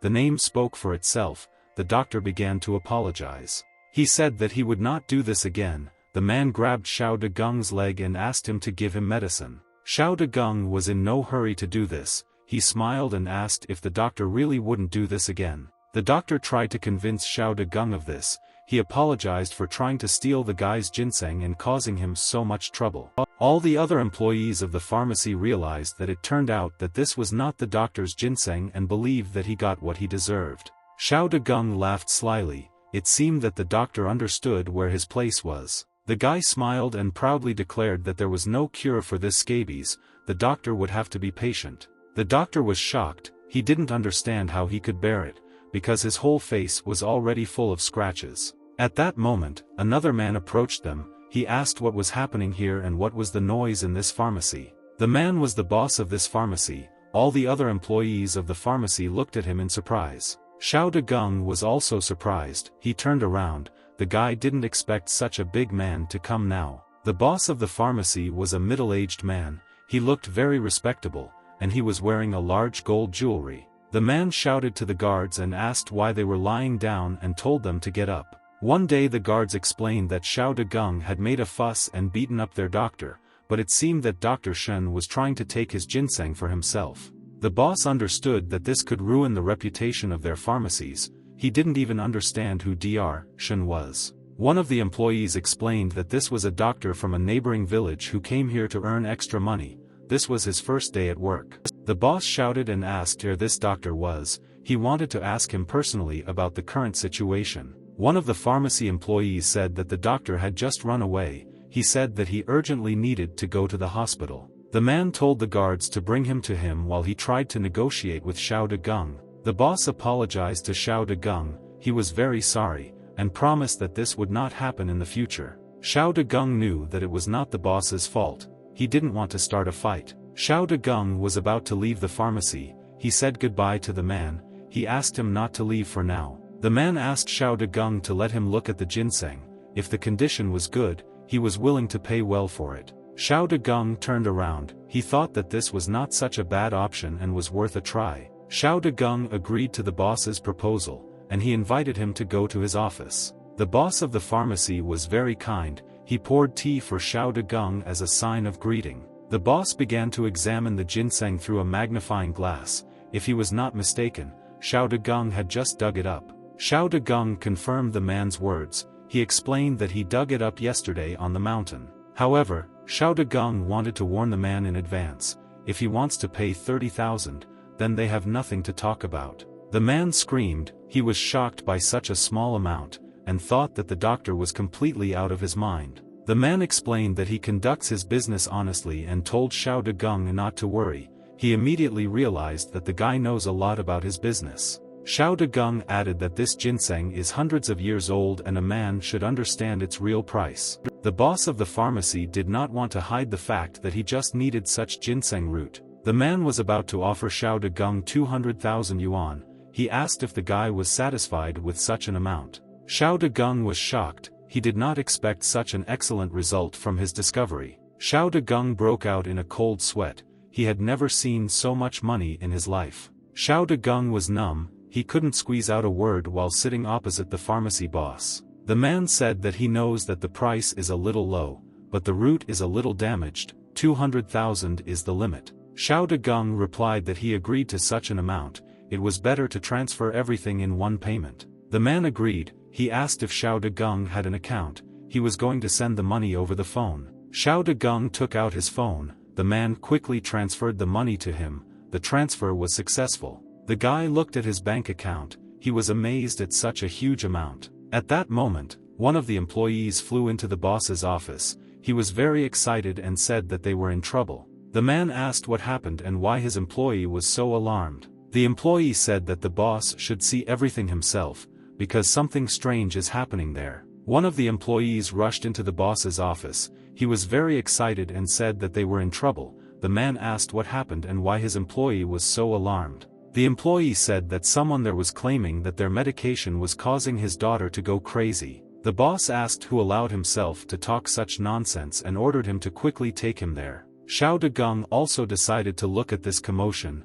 The guy was interested. They all went to the scene of the incident together. The guys came to these problematic visitors. Someone said that they missed their mother very much. Xiao Dagung looked around the corner. He was very surprised at what he saw. There was a girl sitting on the floor, hugging a trash can and asking why her mother didn't take her with her. The girl's father looked to the side and noticed those entering the room. He was very angry and believed that all this happened after taking medication. Boss Wang looked at the girl in surprise. He had never seen such symptoms before. The girl cried, hugging the trash can. She thought it was her mother. Boss Wang began to apologize to Mr. Zhang. He wanted to examine her first. Boss Wang examined the girl and felt her pulse. The man thought this was strange. He believed that the reason was not their medications. The girl's father became very angry and grabbed Boss Wang by the collar. Mr. Zhang warned the man that if anything happened to his daughter, he would bury him with his own hands. Boss Wang said that if the man moderated his anger, then they would do everything possible for his daughter. The girl continued to sit near the trash can. There was a strange mark on her back. At that moment, someone shouted to the girl to be careful. Everyone was alarmed. For no apparent reason, the girl fell to the ground unconscious. The girl's name was Mei Mei. Everyone was shocked by such a deterioration in her condition. The girl's head was already approaching the floor. She had every chance of damaging it. At this moment, Xiao Dagung ran up in time and grabbed the girl by the shoulders, preventing her from falling. Mr. Zhang breathed a sigh of relief that his daughter did not fall, but everyone was worried. Xiao Dagung noticed that Mei Mei had lost consciousness. He also wanted to help her with something. Xiao Dagung decided to examine the girl himself. Perhaps it was a disease according to his profile. Xiao Dagung saw a limited inflammation on the girl's back with a hole in the center. Liquid was leaking from this hole. It was large and looked very suspicious. Xiao Dagung thought that it might be a polar black widow bite, which was causing all the girl's symptoms. Xiao Dagung explained that Mei Mei is now under the influence of poison and needs to start treatment right now. She needs a separate room so that Xiao Dagung can help her. Mr. Zhang did not understand who Xiao Dagung was and where he got such confidence from. Xiao Dagung had no time to explain. Every second was on the alert. He ordered to do as he says. Everyone around did not trust Xiao Dagung. They believed that he was a fraud and wanted to fool them. Mr. Zhang told Xiao Dagung to let his daughter go and get out of here. Xiao Dagung seriously asked if the man wanted Mei Mei to die without his help. Mr. Zhang was angry at Xiao Dagung's impudence. He was going to teach him a lesson. The man ordered one of his men, Yi Fu, to deal with Xiao Dagung. A huge man in a business suit approached Xiao Dagung. He was flexing his fists and was about to teach the guy a lesson. Yi Fu told Xiao Dagung to take his hands off Mei Mei, otherwise he would be in trouble. He grabbed Xiao Dagung's shoulder and was about to break it. Xiao Dagung deftly dodged. He looked at the man angrily and was planning to not let him win. Xiao Dagung grabbed the man's shoulder and squeezed his hand tightly. Yi Fu didn't expect this from the guy. He didn't think he knew martial arts. Xiao Dagung threw the man over himself. He used a special technique. He collapsed to the ground and was unconscious. Everyone around was shocked that Xiao Dagung was able to hit him. Boss Wang asked Xiao Dagung not to create problems here, and treating such a disease is no joke, especially since it could also harm Xiao Dagung. Xiao Dagung felt that he had to save the girl, otherwise it would be too late later. Mr. Zhang was angry. He believed that Xiao Dagung was talking nonsense and if something happened to his daughter, he would be held responsible. Xiao Dagung interrupted him and asked if they had a gray and white spider at home. They really had one. The man asked how Xiao Dagung knew about it. Xiao Dagung explained that such gray-white spiders are extremely rare in places where cold weather prevails. They are extremely poisonous, only a few people have survived being bitten by such spiders. Mr. Zhang told Xiao Dagung to hurry up and act on his own in this case. Xiao Dagung once again moved the girl's blouse and looked at the inflamed bite site. The man became very angry, he shouted and asked what Xiao Dagung was doing. Mr. Zhang told Xiao Dagung to take his hands off his daughter as he continued to scream. At some point the man stopped, he looked and looked forward in surprise. Xiao Dagung pulled the web that was hanging from the girl's wound, everyone around was shocked. Xiao Dagung slowly pulled it, there was something on the other end. Xiao Dagung pulled out a gray and white spider from the girl's back, it was hanging on the web. Everyone around was shocked that it was actually a spider and Xiao Dagung was telling the truth. After being bitten by this polar black widow, the first symptoms are excessive sweating, fever and hallucinations, followed by loss of consciousness and death. Xiao Dagung showed Mr. Zhang this spider, the man was shocked. Xiao Dagung explained that an ordinary doctor could not cure her. The man snatched the spider from Xiao Dagung's hands. He threw the spider on the floor and shouted that the girl should not have been allowed to keep this animal in the house. Xiao Dagung explained that the thread cannot be broken, because after the bite the spider will connect itself with the victim and in this case the poison will be disseminated and subsequently death. The man was shocked, he asked what to do and whether it was possible to save his daughter. Xiao Dagung could do it,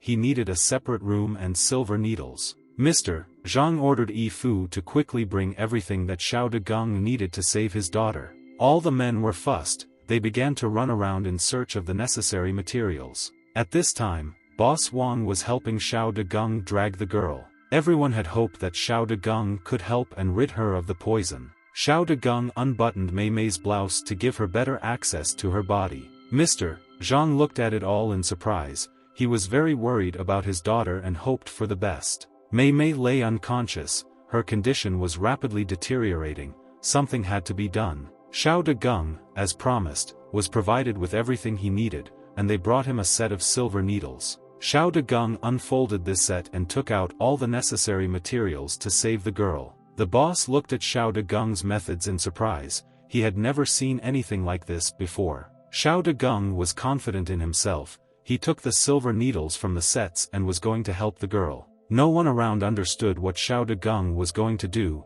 the treatment methods were unusual. Xiao Dagung quickly began to do something similar to acupuncture, he injected many needles into Mei Mei's back. Her father watched everything that was happening, he did not fully believe Xiao Dagung. At this moment, Xiao Dagung began to use his powers, his eyes lit up with blue flames and began to act. Boss Wang could also see these flames, he was very surprised to see such a technique. The man did not expect that Xiao Dagung was proficient in internal qi acupuncture techniques. The boss told Mr. Zhang to look at his daughter's complexion. The girl was no longer so pale, she was clearly feeling a little better. Xiao Dagung continued to use his abilities, there was still a little time left before he was cured. Xiao Dagung pulled out all the needles from Mei Mei's back with one movement of his hand, the treatment was completed. Her father ran up to the girl, he was very worried and asked how she was feeling. Xiao Dagung thought that time he helped Qiu Xia, this time he helped Mei Mei, soon he will master all the techniques of 10,000 poisons.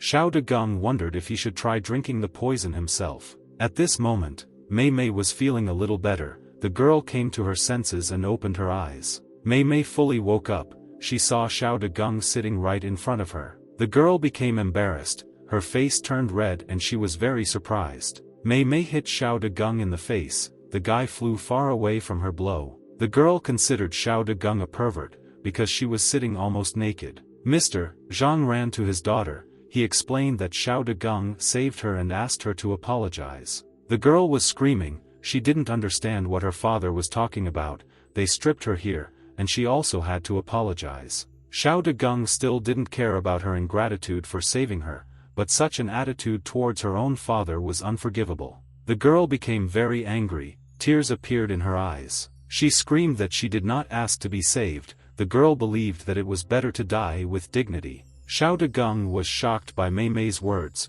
this was the first time he had encountered such a character. Boss Wang advised Xiao Dagung to calm down, because it was no longer their business, they should resolve their family issues themselves. Boss Wang considered it fortunate that everything ended well. He invited everyone to come through, and was going to give Mei Mei some preventative medicine. Outside the doors of the room, everyone was surprised to see the results of the girl's treatment. As soon as the door opened, everyone saw Mei Mei, who was completely healthy. Everyone was surprised that Xiao Degung really saved her. The girl was not happy with this. She snorted, turned around and headed towards the exit of the pharmacy. Mr. Zhang explained that his daughter was naturally willful, so he apologized for all the trouble he had caused and wanted to thank her for saving her. The man asked where a professional like Xiao Degung was from, and gave him my business card. The guy introduced himself and replied that he was from Dajia village. The man apologized again. Next time he was going to personally bring Mei Mei to express his gratitude. Boss Wang thanked Xiao Degung. If not for him, a good reputation could have been said goodbye. The man was going to thank Xiao Degung with food. Xiao Degung refused. It was time for him to go. The guy had some business waiting for him. Boss Wang sighed. He was a little upset that Xiao Degung was already leaving. The man waved after the guy. He said if the guy had any problems, he could contact him. Xiao Degung received a notification on his phone that he had received a transfer of 50,000 yuan from Boss Wang. Xiao Degung breathed a sigh of relief. He was glad that he managed to earn money today. The guy got on his bike and raced along the highway back to the village. Xiao Degung was very happy. He shouted that it was wonderful that he had earned money. While the guy was driving home, something caught his attention. He braked and stopped. In one of the alleys, Xiao Degung saw a crowd of people. It looked like someone was being beaten there. Someone said that tears cannot repair the damage and asked if this person knew what kind of brand it was. Xiao Degung seemed to recognize this man's voice.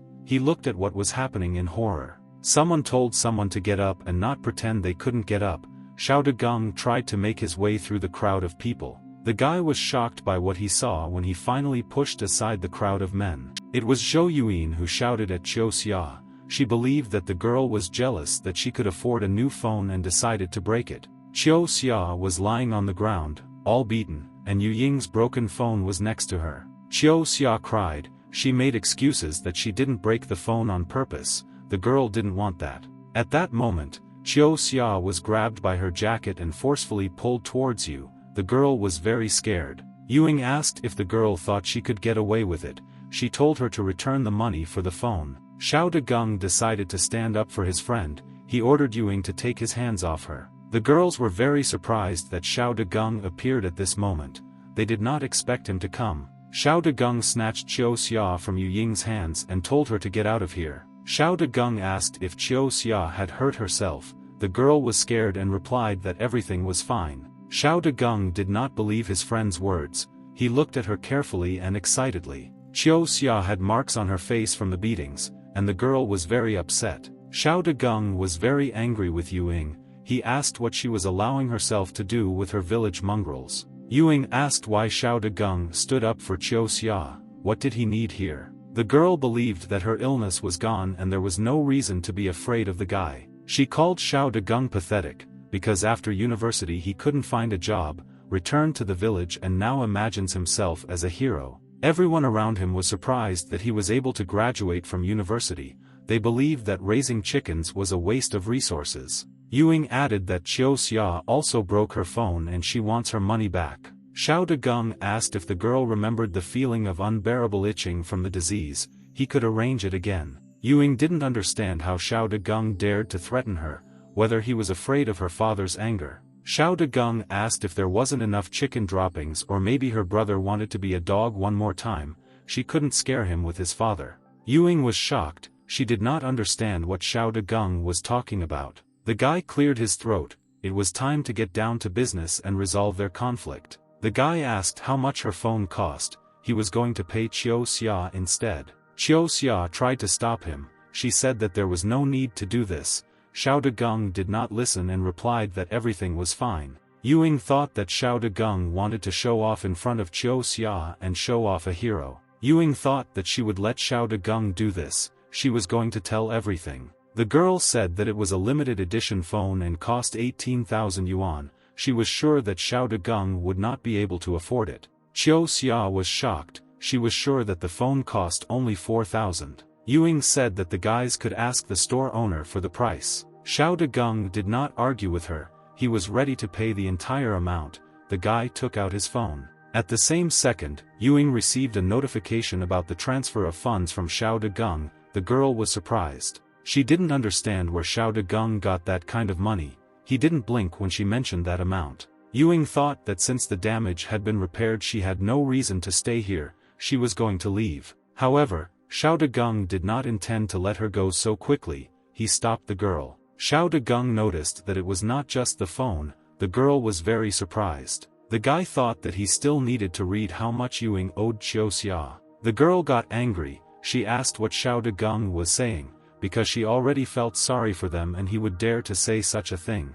The full cost of the phone was paid, there was no problem with that, but the girl hurt Qiu Xia and must cover the medical expenses. Xiao Degung was going to take responsibility and name the amount of 1 million yen. Everyone around was horrified, they considered it a robbery in broad daylight, and Xiao Degung was completely stupid. Ewing was also shocked, she thought that the guy was completely crazy to name such amounts. The girl believed that she hit Qiu Xia several times and this amount was too large for such a thing. Ewing called Xiao Degung an idiot, turned around and was ready to leave. She was about to push through the crowd of men. She asked why everyone else had hatched, if they had never seen beautiful girls. Xiao Degung threatened Ewing that if she did not give the money, then she would not have mercy. Xiao Degung took out his silver needles from his pocket, and thought that it was very good that he took them. The guy threw the silver needles into his hands in one motion. The needles flew and were aimed precisely at the target. They were approaching Ewing's back.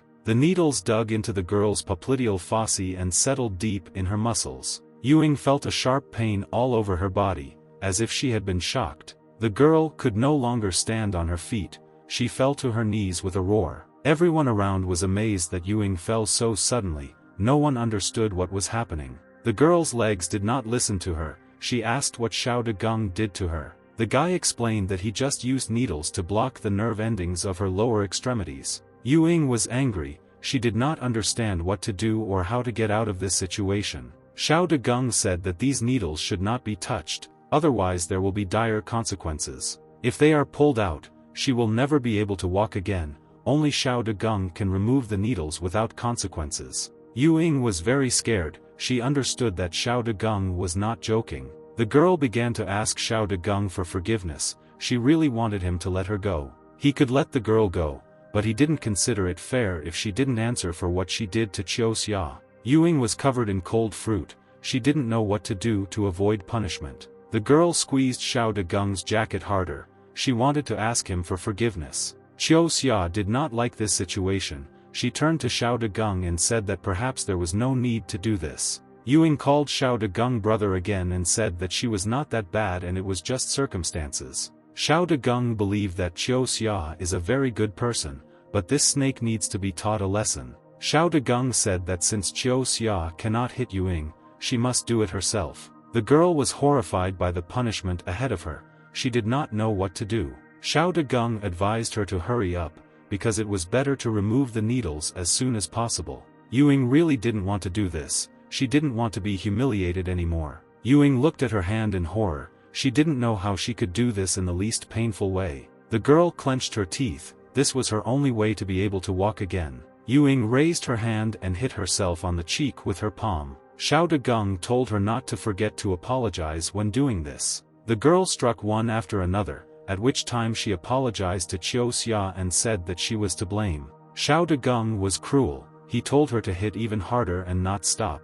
Ewing called herself a creature, even worse than an animal and good for nothing. She asked Qiu Xia to show mercy and forgive her. Qiu Xia could not watch this. She said that this was enough and invited Xiao Degung to leave. Ewing stopped. She could no longer hit her face. The girl's entire face was battered. Tears came out of her eyes, and there were bruises on her cheeks. Xiao Degung agreed that they should end this. It's bad that he has to teach the girl instead of her father. Ewing said that Qiu Xia is no longer angry with her, so Xiao Degung can help her restore her legs. Xiao Degung turned around and told Qiu Xia that they were leaving. The girl did not understand what was wrong with her legs. Ewing shouted to Xiao Degung that he forgot about her legs. The guy stopped. Xiao Degung lied. She doesn't need him to pull out those needles. Ewing was shocked, she was fooled, she was horrified by the realization of this. The girl could not come to her senses, she could not even find words to describe her condition.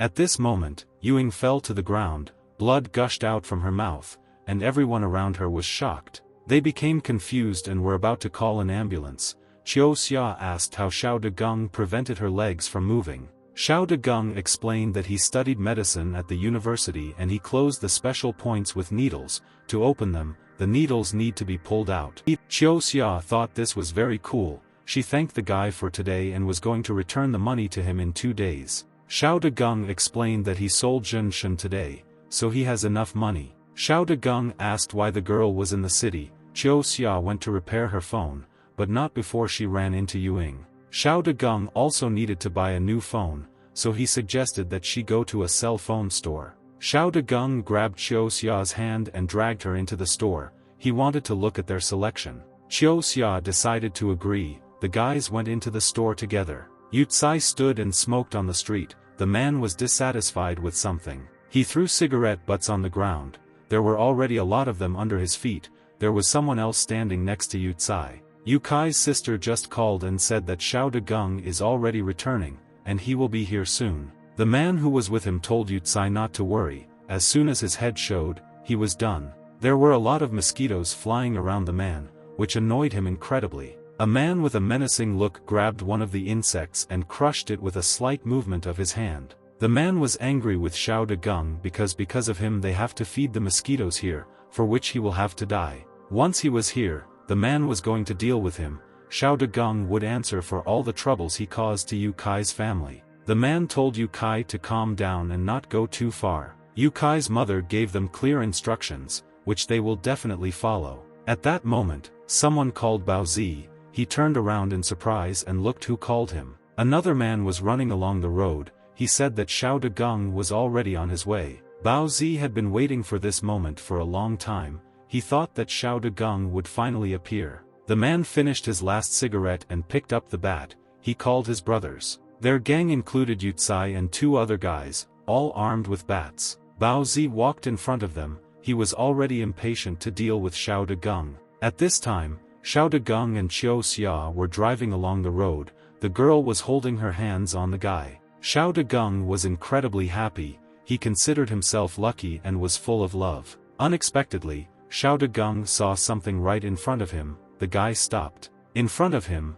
the guy saw a gang of bandits with bats. They looked dangerous. Yu Kai stepped forward and sarcastically remarked that Xiao Degung had arrived. Yu Kai called Xiao Degung a village hero. He heard that the guy went to the city today to sell ginseng. Xiao Degung said that Yu Kai was absolutely right and asked if Ewing told him about it. Xiao Degung said that he sold the ginseng for 250,000. And besides, it was his find, not Yu Kai's. Yu Kai got angry. He believed that Xiao Degung had completely lost his conscience and he had better send all the money to the man's account in an amicable way. Otherwise, his guys have no choice but to tear off all of Xiao Degung's limbs. Chiu Xia was very scared. She looked in horror at the men's baseball bats. Xiao Degung reassured his friend. He was sure that these bastards were no match for him. Bao Zi threatened that the last one who said that was now in the hospital. Chiu Xia was even more frightened by these threats. The girl shouted that she would record everything on a tape recorder and hand it over to the police. Bao Zi laughed. He noticed that the girl knew how to protect herself. Bao Zi told Yu Kai that he was not sure if he would be able to share Chiu Xia when they finished. Yu Kai was not interested in her. Bao Zi believed that they also needed to write down how he would have fun with her. Chiu Xia believed that all these men were disgusting, and sooner or later they would get what they deserved. Bao Zi looked at the girl angrily. He believed that she had a high opinion of herself. Bao Zi spat directly into the girl's jacket. She was very disgusted by this man's act. Xiao Degung was furious. He was not going to tolerate such an attitude and swung his fist. Bao Zi did not expect this from the guy. He did not have time to react to the blow. Xiao Degung acted very quickly. He couldn't wait to teach these scoundrels a lesson. Xiao Degung hit Bao Zi directly in the face with his fist. The blow was very strong. The impact sent the man flying far away and crashed into a van. His accomplices were shocked. They were surprised that someone could defeat Bao Zi. Bao Zi flew into the van at great speed. it broke the rear window and left a dent on the car. Bao Zi fell to the ground, he was unconscious and could not continue to fight. Xiao Dagung was very angry, he used his new strength to defeat his opponents. All the other men ran straight towards Xiao Dagung, they believed that he needed to be taught a lesson. Xiao Dagung had his back to these men, and they rushed straight at him with bats in their hands. The guy turned around and looked at his offenders, he was confident in his abilities. Xiao Dagung instantly overpowered the two of them and quickly struck them with blows. There was one more left, he instantly ran up to him and was about to hit him too. Xiao Dagung hit the last opponent in the stomach, the man was in shock, he did not even have the opportunity to breathe. Yu Tsai looked with pride at his offenders, who were lying unconscious on the ground. Xiao Dagung stood in the center, he was proud of himself. Xiao Dagung turned around, it seemed that he had not yet defeated all his opponents. Only Yu Tsai stood on his feet, the man was drenched in cold sweat from fear. Xiao Dagung moved from his place, it seemed his plans were to teach Yu Kai a lesson. Xiao Dagung looked furiously at his offender, with Qiu Xia hiding behind him. Yu Kai was shaking with fear, he did not know what to do in such a situation. Yu Tsai moved from his place, something had to be done to remain whole. The man rushed away from Xiao Dagung, he screamed and asked to save him. At this moment, Yu Kai stumbled, his leg getting caught in the fragments. The man was in shock, he was not ready for such a turn of events. Yu Kai fell to the ground with a crash, his legs higher than his head. Yu Kai hit the asphalt with his face, it was a very strong fall. The man hit his teeth on the asphalt, some of them could not withstand such a collision. Yu Tsai's 2 teeth fell out, and blood spurted out along with them. Yu Kai screamed loudly, he was in great pain. Xiao Dagung himself was surprised at what was happening. Xiao Dagung stepped on Yu Kai's back and told him not to rush, he was not finished with him yet. At this time, Bao Zi began to gradually come to his senses, he cleared his throat, but was all beaten up. Suddenly, someone stepped on Bao Zi's foot, the pain was unbearable. Bao Zi screamed in pain, it was Xiao Dagung who decided to teach the man another lesson. Bao Zi plaintively asked Xiao Dagung not to press so hard, because a little more and he would break his leg. Xiao Dagung grinned and looked at the man, he thought of something. Xiao Dagung noticed that apparently Bao Zi still had not reached it. The guys used the 10,000 poison technique and were going to teach the man a lesson. Xiao Dagung will give him a taste of the poison he created with his new technique. Xiao Dagung spat this poison on Bao Zi, the man was terrified. The poison on Bao Zi's face began to smoke and evaporate, he did not understand what was happening. The man screamed, he was in great pain, his face was burning. Now it was Yu Kai's turn, Xiao Dagung walked towards him and was about to deal with the man. Xiao Dagung asked what Yu Kai is afraid of, maybe he wants his phone number. Xiao Dagung said that this will not work, and he wants to give his old phone to the man, he will give him the opportunity to get it. The guy threw the phone away with one movement of his hand, Yu Kai was confused. The phone landed in a swamp, not far from the road, Yu Tsai watched it in surprise. Xiao Dagung told Yu Kai to run and bring this phone back to him. And the phone was already mired deep in the swamp, with every minute it sank deeper and deeper. Yu Kai said that there was no need to do this, his mother called the man for dinner, and he should return home. Xiao Dagung was unshakable, he ordered to bring the phone and not force him to do the same as with Bao Zi. Yu Tsai tried to avoid punishment, he said that then he wouldn't even be able to eat normally, because he already had no front teeth. Xiao Dagung told him not to talk nonsense and come down quickly, he gave him a kick in the ass. Yu Kai was thrown up and then flew down screaming. Yu Kai landed straight into the swamp, he dived into it with his head. Yu Kai could not breathe, he put his hand out of the swamp so that someone could help him. The man managed to swim out, he greedily swallowed air. Yu Tsai plaintively asked to save him, because he does not know how to swim. Qiu Xia noticed that the man was suffocating, she asked if it was time to save him. Xiao Dagung replied that everything was fine and he could hold out a little longer. Bao Zi was lying on the ground at this time, he had just recovered from the effects of Xiao Dagung's poison. Xiao Dagung kicked him and told him to get up, the man was in pain again. Xiao Dagung told him not to pretend to be dead, otherwise he would taste his poison again. Bao Zi wanted to negotiate with Xiao Dagung. Xiao Dagung ordered him to take his men and pull Yu Kai out of the swamp. Bao Zi was ready for anything, he said that Xiao Dagung's order was law for him. Bao Zi, as ordered by Xiao Dagung, gathered his people.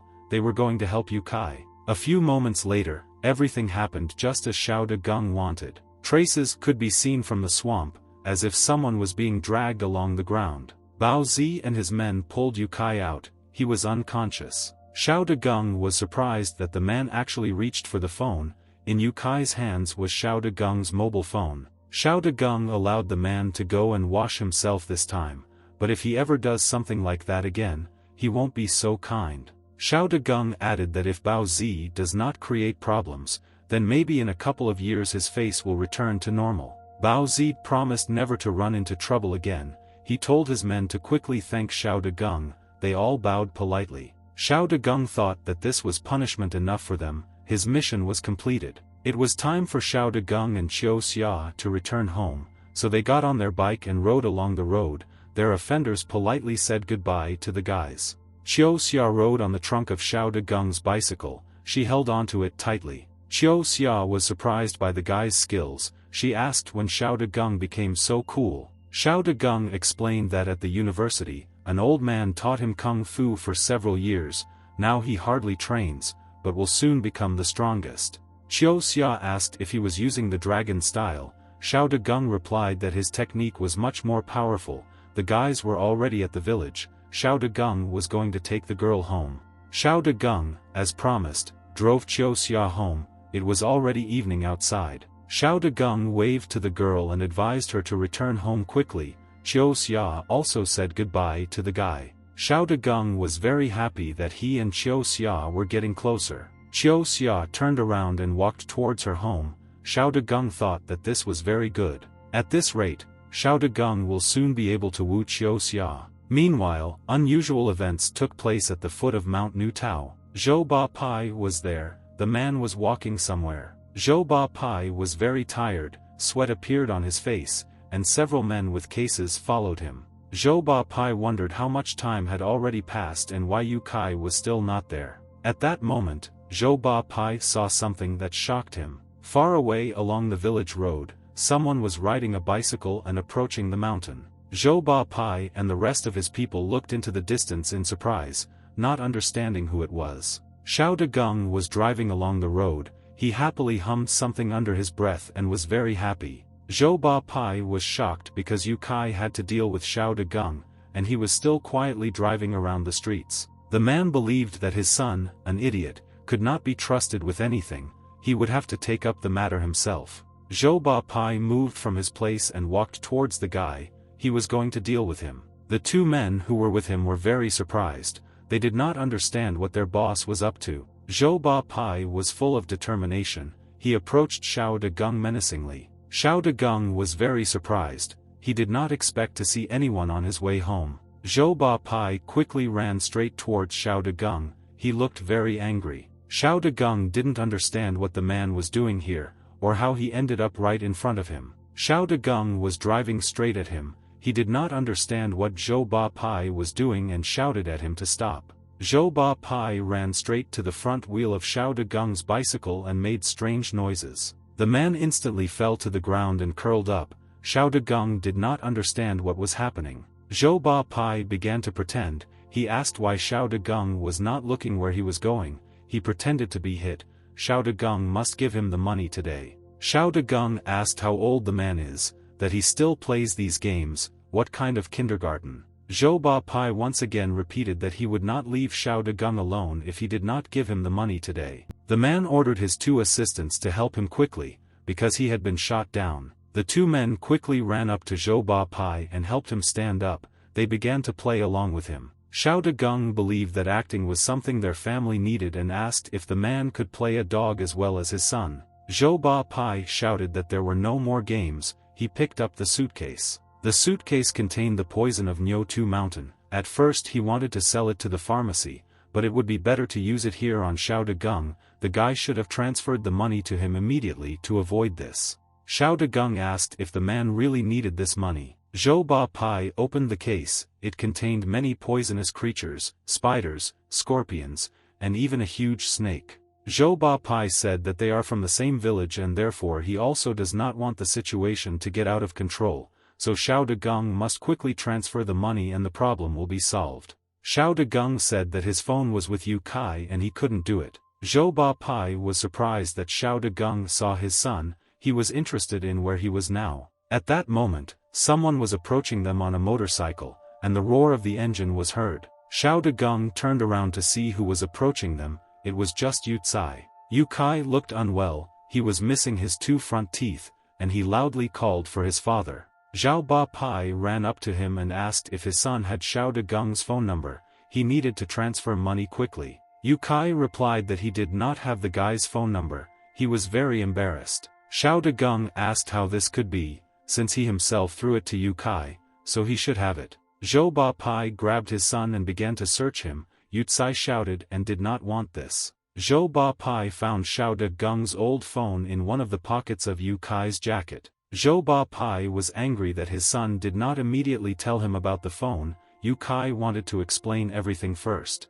Zhou Ba Pai thought that Yu Kai wanted to take everything for himself. He had been like an eyesore since childhood. The man punched his son in the stomach, and mud from the swamp poured out of his mouth. This dirty liquid stained Zhou Ba Pai's suit. The man was surprised. Zhou Ba Pai inhaled all the foul aromas of the liquid from his son's mouth. He covered his nose with his hand in horror. He asked what kind of manure he ate, and where this stench came from. Yu Kai asked him not to hit him. He ended up in a stinking ditch because of Xiao Dagung. The guy's phone had a password, so he didn't take out the money. Zhou Ba Pai was very angry and started yelling at Xiao Dagung. He did not threaten him with violence. Xiao Dagung smiled and asked if it was his fault that Yu Kai was eating manure. Zhou Ba Pai told Xiao Dagung to transfer 250 to him and they would simply forget about all this. Otherwise, today he will bury Xiao Dagung's poor parents in the ground. Xiao Dagung was very angry. For him,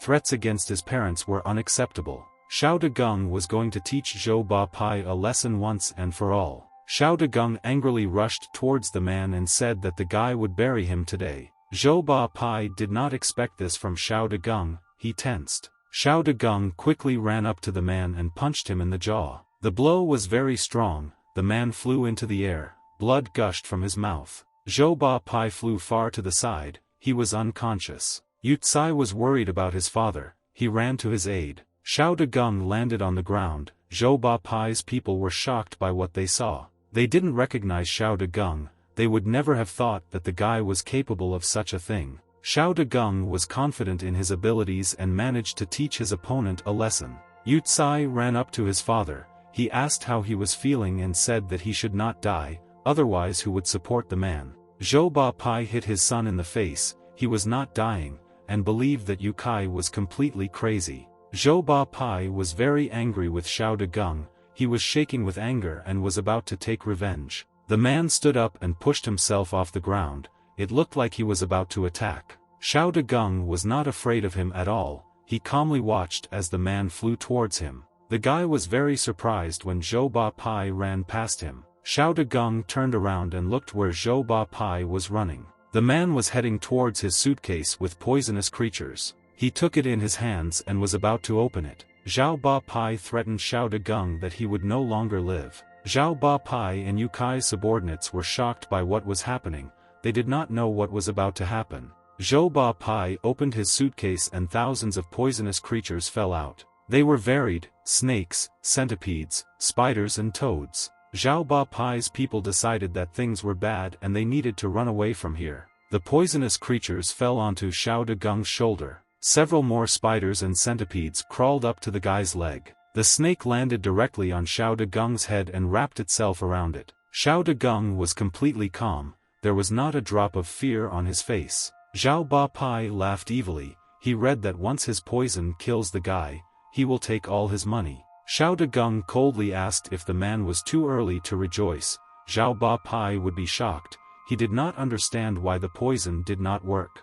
Xiao Dagung said that every living being with a soul will always choose the side of good. Zhou Ba Pai was shocked that the poisonous animals did not bite Xiao Dagung. Xiao Dagung used his power on animals so that they would protect him. All the poisonous creatures quickly got off the guy and rushed somewhere. Half headed towards Zhou Ba Pai, and half crawled towards Yu Kai. Yu Tsai was very scared. He asked to be saved and tried to get away from them on a motorcycle. Zhou Ba Pai told his son to stand. he did not want to be abandoned. The man ran after Yu Tsai and asked him to take him with him. Xiao Dagung watched this scene and noticed that they were running quite fast. Xiao Dagung hoped that he had scared them enough this time so that they would not cause them any trouble. Xiao Dagung ordered all the poisonous creatures to return to him. All the animals crawled back into the chest. Xiao Dagung never thought that he would bring so many poisonous insects from the mountain. Xiao Dagung closed the chest and thought about what to do next. First, it was necessary to return these creatures back to the mountain so that they would not harm people.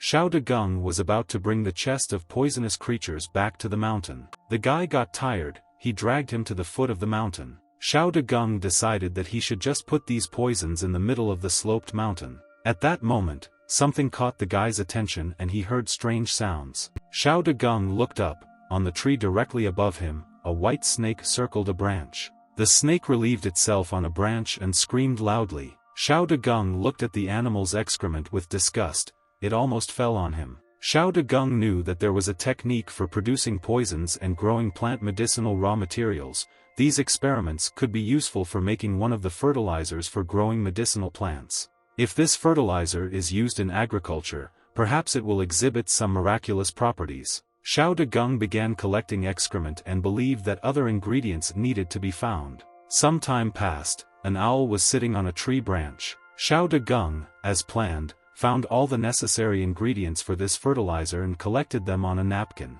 He only lacked the basic ingredients, the urine of a boy and the blood of a practitioner of the 10,000 poisons technique. Fortunately, Xiao Dagung could easily get this too. He unzipped his pants and urinated on this pile of ingredients. Next, Xiao Dagung needed blood and used his magic to cut his hand. Xiao Dagung succeeded, a cut appeared on his palm, he was in a little pain. Xiao Dagung added a few drops of his blood to this pile of ingredients. Then something unusual began to happen. Xiao Dagung was very surprised. The guy really succeeded. All the ingredients flew into the air and began to prepare fertilizer. Now it was necessary to use technology to improve this fertilizer. Xiao Dagung used the 10,000 poison practice, and everything around him lit up with blue flames. All the fertilizer ingredients flew up and began to mix with each other. The wind rose around, blowing leaves from the trees. Xiao Dagung's magic was working. The process was not fast. The first rays of the sun of the new day were already appearing over the mountain. Xiao Dagung was sitting on the mountain and practicing his magical abilities. He wanted to finish the fertilizer. The guy almost succeeded. All the ingredients mixed above his head and turned into a black mass. Something like ash landed on the napkin. Xiao Dagung looked at the fertilizer. It took all night to practice, it took all the guy's strength, but the result is still weak. The Ming Qi level was not enough to create more than one ball. He was going to go home and try. The sun was shining clearly over the village. Life went on as usual. Xiao Dagung was approaching his house, and unexpectedly the guy saw someone talking to his mother. It was Aunt Lu. The guy didn't understand what the woman had left at his house. The women saw Xiao Dagung approaching them and turned around. Xiao Dagung's mother waved to the guy. She was glad that he had finally returned. The woman told her son that Aunt Lu had found a good job for him. The guy was surprised. Xiao Dagung said that it was very kind of her and asked if the woman had forgotten that he had just sold ginseng. Lu believed that it would not be easy with Xiao Dagung, but it is not good to talk to the older generation like that. Out of the kindness of her heart she is doing all this for the guy. Xiao Dagung's mother asked him not to be rude to his elders and apologized to Lu. Xiao Dagung did not think that age could justify bad actions. Xiao Dagung told Aunt Lu to quickly get out of here. The guy had other things to do. The woman thought that he was lucky that he found that ginseng. She would watch him sing when the money from selling ginseng ran out. Aunt Lu had already left. She was sure that the guy would still crawl to her on his knees. Xiao Dagung told his mother not to pay attention to her. He brought fertilizer that he himself created and suggested trying it on onions. Xiao Dagung discovered that the mountain's poison was very valuable. He was going to go and ask the villagers to help him clean up the mountain. The woman did not expect such actions from her son. She looked after him. Xiao Dagung ran to Mount Nyo too and was about to carry out his plan. He gathered his fellow villagers and was going to ask them for his help. The guy has already drawn circles on the ground where they need to dig a hole. Of course he will thank them for their work. The guy was going to pay 300 yuan to anyone who helped him today. Residents were worried about poisons because they could harm people. Xiao Dagung said not to worry. He used special medicinal potions to move all the poisons to the top of the cortex. They just didn't need to cross the line. All the residents were happy and loudly applauded. They were ready to work. At this moment, someone shouted at Xiao Dagung to stop. This person was very angry. Xiao Dagung and all the residents turned around. They did not expect such a turn of events. The one who shouted was Zhao Ba Pai. He was holding a paper envelope in his hands. Xiao Dagung did not understand what the man had forgotten here. He thought that he had taught him a lesson. Zhao Ba Pai did not come today for Xiao Dagung. Xiao Dagung has delayed payment on the contract for this mountain, so the residents are not being paid. The guy got angry and waited for the man to say what he needed. Zhou Ba Pai smirked. He was going to ruin Xiao Dagung's life. Zhou Ba Pai said since Xiao Dagung does not pay the money under the contract, then the nursing home will be built here. Everyone began to support him and say that the headman spoke the truth. Zhou Ba Pai was about to start. Everyone took shovels and began to work. Xiao Dagung was going to stop their construction. He clearly did not like this idea. Xiao Dagung was confident that he had paid for the contract. Besides, this mountain is not suitable for building a nursing home, and they should return. Zhou Ba Pai stated that there was no payment, and Xiao Dagung refused to pay. Zhou Ba Pai threatened that if Xiao Dagung delayed time, he would send the elderly people to live at Xiao Dagung's home. One of the men stated that everyone agreed that the mountain belonged to Xiao Dagung and the elder supported him in everything. However, they need money from a contract to build roads and a nursing home. The man had difficulty breathing, he could no longer speak and fainted. The others also told Xiao Dagung to give the money and pay off the debt if he didn't want to ruin his reputation. The others began to say that they watched the guy grow up and didn't he really feel sorry for lonely old people. Everyone has heard that Xiao Dagung raised poisonous creatures to harm the headman and this is how he repays his generosity. Xiao Dagung understood that Zhou Ba Pai was using the old people to defraud him of money and this farce had to be stopped. Xiao Dagung shouted and told everyone to stop. He was going to explain everything. Xiao Dagung stated that he was not trying to evade payment and had indeed already settled the payment issue with the village financier Lu Bo. Zhou Ba Pai was angry and I don't understand why Lu Bo didn't say anything about it. Xiao Dagung said that if a man doesn't believe him, he can bring Lu Bo and ask him everything. One of the old men was still lying on the ground unconscious. It seemed he had already died. Zhou Ba Pai shouted that Xiao Dagung should have informed the headman first before deciding such matters. Xiao Dagung believed that if he did that, the man would pocket all the money for himself, and Lu Bo is known for his honesty. Zhou Ba Pai was sure that Xiao Dagung would not be able to intimidate him, because he was the headman here and Lu Bo obeyed him. Zhou Ba Pai shouted and asked if there was anyone here who could go after Lu Bo. At that moment, the man saw his case with poisonous creatures near the tree. He kept shouting, "Who can find Lu Bo?" Xiao Dagung asked how the poultry farm at the foot of his mountain was, and whether there was at least one living chicken left. Zhou Ba Pai asked how Xiao Dagung knew that they all died. He believed that this was the work of the guy.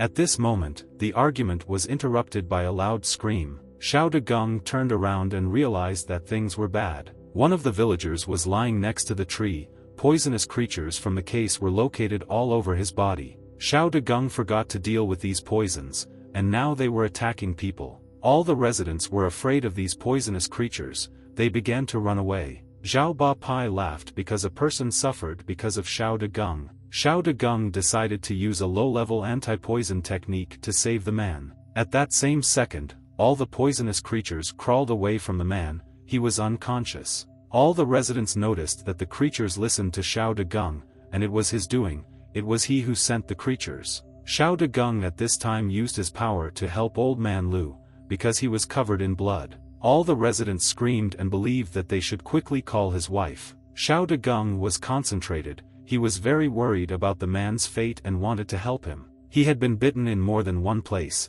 and now had at least 2 or 3 types of venom in his body. The poison spreads too quickly. Xiao Dagung needed to cut off access to the heart. The guy took out his needles, but Zhao Ba Pai stopped him. He grabbed the guy by the arm and asked if the guy wanted to kill him. Xiao Dagung got angry and asked if Zhou Ba Pai still dared to interfere, because if it weren't for him, nothing would have happened. The man didn't understand what he had to do with it, because it was because of Xiao Dagung that he was bitten. Xiao Dezhen hit Zhou Ba Pai, the man flew far away. The guy sat down next to Old Man Lu and decided to use the needles. He stuck his needles into the heart area, they lit up with a blue flame. Xiao Degung believed that the next step was to remove the poison from his hand, so he began to use the 1000 poison technique. At that moment, someone interfered with him again. Someone's hand was approaching the guy. Xiao Degung saw this, he would not have had time to dodge. Xiao Degung put his hand out to avoid being hit by this man. It was Aunt Lu. She believed that Xiao Degung was taking revenge on her for that incident with Qiu Xia. It was very cruel of him. Xiao Degung said that the woman was crazy and he was not guilty that the man was bitten. Lu didn't believe him, and everyone knows how much trouble the guy brought to the Zhou family with these poisons. Zhou Ba Pai added that everyone saw how these creatures crawled away after a few gestures from Xiao Degung. It was definitely his doing. Xiao Degung did this to protect people, and Zhou Ba Pai is trying to stop him. Aunt Lu slapped Xiao Degung on the back. She believed that if that were the case, the guy would not let Lu get hurt. Xiao Degung didn't want to discuss this nonsense anymore. It was better for the woman not to interfere with Xiao Degung's removal of poison. Aunt Lu thought the guy was hypocritical. She was sure that Xiao Degung would not be able to cure him after 2 years of study. Everyone believed that the man should rather be classified as Fu Bo. Everyone ran to him. Zhou Ba Pai told Xiao Degung to go with them, and if anything happened to Lu, Xiao Degung would be sentenced to life. The guy was very angry. He didn't understand how he got into such an unpleasant situation. On the outskirts of the village stood a small but well-kept house. An elderly man lived in it. Herbs were laid out in front of him. The old man was kneading something in his mortar. It was Fu Bo's house. Suddenly someone knocked on his door. These people were very persistent. Fu Bo was the doctor of their village. The man did not understand who was breaking in on him. He told his assistant Shen to look who came. Shen opened the door. Aunt Lu was screaming there. She asked her to quickly save her husband. He would throw away his skates. Fu Bo was very surprised. He ordered the patient to be brought in as soon as possible. Everyone was fussing. Fellow villagers carried the man and laid him on the bed in the room. Fu Bo examined the patient and felt his pulse. Aunt Lu asked how her husband was doing and if anything could be done. Judging by the wound, Fu Bo realized that the man had been bitten by a poisonous snake. Lu screamed that it was all Xiao Degung and his damn striped snake, which he brought from somewhere. Fu Bo noticed that striped vipers, although very poisonous, would never just bite a person. Lu probably got to the bottom of it himself. Aunt Lu didn't know how to respond.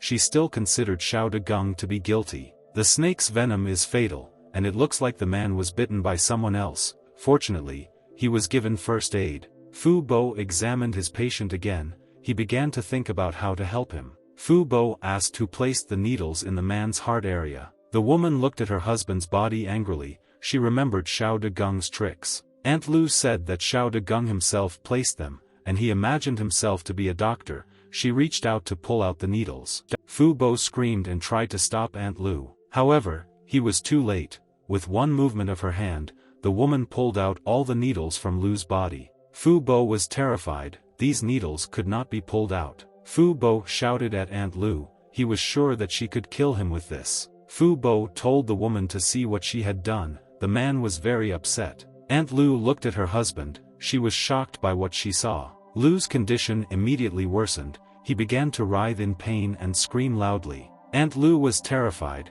She didn't understand what was happening and why her husband was getting worse. The woman began to beg Fu Bo to put the needles back in. However, the man did not understand this. This art needs to be studied for decades. Aunt Lu was shocked and the woman burst into tears. She fell to her knees and begged to save her husband. No matter how Fu Bo wanted to help, the needles that contained the poison were taken out, thereby allowing the woman to instantly let the poison hit her heart. If she had not pulled out the needles, Fu Bo would have been able to help the man. He felt sorry. Aunt Lu threw a tantrum because she herself had harmed her husband. She fell to the floor and burst into bitter tears. Her fellow villagers looked with sadness at the woman's suffering, but could not help her. Aunt Lu's screams could be heard from afar, and the woman continued to sob. At that moment, Xiao Degung came to the door and asked what was going on here. His fellow villagers shouted at him. They were angry with the guy and asked where he came from. It was Dr. Shen. Xiao Dagung asked why he faded like a rat last time and whether he came for ginseng again. Shen began to make excuses, he just wanted to learn medicine from Fu Bo. Xiao Dagung was noticed by Aunt Lu. She stood up and ran towards Xiao Dagung. She was very angry. The woman wanted to take revenge on Xiao Dagung, but he was able to move away in time. Aunt Lu ran straight into Dr. Shen, who couldn't react in time. The woman knocked Dr. Shen down and they fell to the ground. Xiao Dagung didn't understand what was going on, whether Aunt Lu was sick. The woman shouted that Xiao Dagung had killed her husband and was going to take revenge on him. Xiao Dagung was very surprised to hear this. Uncle Lu should not have died. Xiao Dagung personally placed several silver needles, and they were supposed to contain all the poison. Fu Bo could not let him die so easily. Fu Bo shouted at Aunt Lu and said that she had just buried the chances of saving her husband herself, and took out the needles herself. The woman was shocked. She did not expect that she would be accused. Fu Bo said that the woman wants to blame Xiao Dagung, and she has no shame or conscience. If a woman still wants her husband to survive, she should shut her mouth. Aunt Lu was shocked. It was as if the woman had been electrocuted. Xiao Dagung was shocked that the woman pulled out his needles. Dr. Shen confirmed this. Xiao Dagung was very angry. He asked if Aunt Lu's brain was completely dry. The woman continued to cry while sitting on the ground. She did not understand what to do to ensure that her husband survived. Fu Bo asked if Xiao Dagung's needles were aimed at preserving qi energy. Xiao Dagung confirmed this. Fu Bo couldn't believe it. He asked where Xiao Dagung learned such an excellent technique. Dr. Shen was surprised that Xiao Dagung was an acupuncture master, and he should not have ruined his relationship with him. Dr. Shen walked up to Aunt Lu. He was going to make her stop crying. Dr. Shen told her to calm down because her husband was not dead yet. The woman hugged the doctor. She asked if he could help. She was ready for anything if only her husband would survive. Dr. Shen replied that his skills were not enough here, and the only one who could help was standing behind him. The woman was surprised that the doctor was talking about Xiao Dagung. Even Fu Bo was powerless here. She couldn't believe that the guy understood medicine. Shen believed that the woman had sawdust instead of brains. Her husband was still alive only thanks to Xiao Dagung and his skill. Dr. Shen tried to butter up the guy. He ordered the woman to quickly kneel in front of the man who was saving her husband. Fu Bo confirmed that if anyone could help her husband, it would be Xiao Dagung. The woman was shocked. She did not expect that her husband's life would depend on a young guy. Aunt Lu fell to her knees in front of Xiao Dagung. She had no choice but to beg him. The woman asked Xiao Dagung to forgive her for everything and begged him to save her husband. Xiao Dagung replied that everything was God's will, but he would do everything he could and there was no point in making a show here. Fu Bo was not sure that anything could be done, because now even needles were unlikely to help. The poison had already penetrated into the heart. Xiao Dagung was not sure of a positive outcome, but it was worth a try. Xiao Dagung began to use his powers to help the patient and stop the poison. Uncle Lu's heart was sent. Xiao Dagung was going to try to put needles directly into it. Xiao Dagung asked Fu Bo to help remove the patient's shirt. Fu Bo did everything as Xiao Dagung said. The guy concentrated. Then came the most difficult part. Xiao Dagung took his silver needles. He needed to show extraordinary precision. Sweat poured down Xiao Dagung's face. He was very nervous to do everything right. Fu Bo was shocked. He had never seen such skill in acupuncture before. Xiao Dagung accurately inserted needles into the man's heart with hand movements. The silver needles lit up with a blue flame and sucked poison onto themselves. Next, Xiao Dagung had to suck out the poison with his hand. The guy raised his hand to the needles and began to absorb blue energy. Xiao Dagung had some difficulties. It was not an easy matter. There were too many vessels. It was necessary to place many needles in the affected and unaffected parts of the heart and control them all. Xiao Dagung asked Fu if there was any way to force the body to go beyond its limits. The man replied that there is such a thing, but it is very dangerous. For this you need to place needles at special points, but your heart may not withstand it. Xiao Dagung resolutely replied that they needed to do this, because they had no other choice. Fu Bo hesitated. He was not sure if this was a good option, because there were many side effects. Xiao Dagung himself was worried, but he was determined to help the man. Fu Bo closed his eyes. He was willing to try this. Xiao Dagung needed to be patient while Fu Bo placed the needles and not talk so as not to lose energy. Fu Bo was also a master of acupuncture. he took silver needles. He placed the first needle in Xiao Dagung's temple, just above his ear. Also with great speed, the man placed the rest of the needles all over Xiao Dagung's head, as well as into his shoulders. Everything was ready, the guy's energy clearly increased, there was a blue flame around him. It was very difficult for the guy, his body was working at the limit of its capabilities, the guy wouldn't last that long. Shen asked if Xiao Dagung could bear it. Fu Bo didn't know, but this would definitely take several years away from the guy's life. Xiao Dagung brought his hand to Uncle Lu's heart and began to suck out the poison. Xiao Dagung was very concentrated, it was a very difficult task, but the guy did not back down. The first traces of poison appeared above Uncle Lu's chest, rising towards Xiao Dagung's hand. Xiao Dagung continued to suck out the poison. Uncle Lu slowly came to his senses, he opened one eye. Fu Bo noticed that Xiao Dagung was still a good boy and he hoped that everything would go well. Aunt Lu continued to cry as she thanked Xiao Dagung for trying to save her husband. Xiao Dagung withdrew his hand, it seemed like he had done everything in his power. The guy pulled out all the needles from the area of Uncle Lu's heart with one movement of his hand. Xiao Dagung looked at his hand, there were many needles in it, the guy was not feeling very well. Fu Bo and Dr. Shen looked at the guy excitedly, he clearly needed help. Xiao Dagung replied that he had removed all the poisons and toxins from Uncle Lu's body, but the guy was feeling very bad. He asked Uncle Lu to drink pills and vitamins. Xiao Dagung's eyes gradually closed. Everyone around him looked at the guy excitedly, they did not understand what was happening to him. The next second, Xiao Dagung fell off the chair unconscious, he was too tense. Everyone asked what was wrong with the guy. Xiao Dagung looked very sick. Fu Bo ordered to bring him water. At this time, Uncle Lu came to his senses. Aunt Lu was crying, she was very happy that her husband had woken up. The woman fell to her knees and began to thank Xiao Dagung, she would not remain in his debt. Fu Bo believed that Xiao Dagung is a miracle man, and there is nothing wrong with him, it's all from overwork, he will soon return to normal. The man didn't know where the guy learned this, but he wishes that Xiao Dagung would not side with evil with such abilities. In the center of the village stood the huge mansion of the village elder,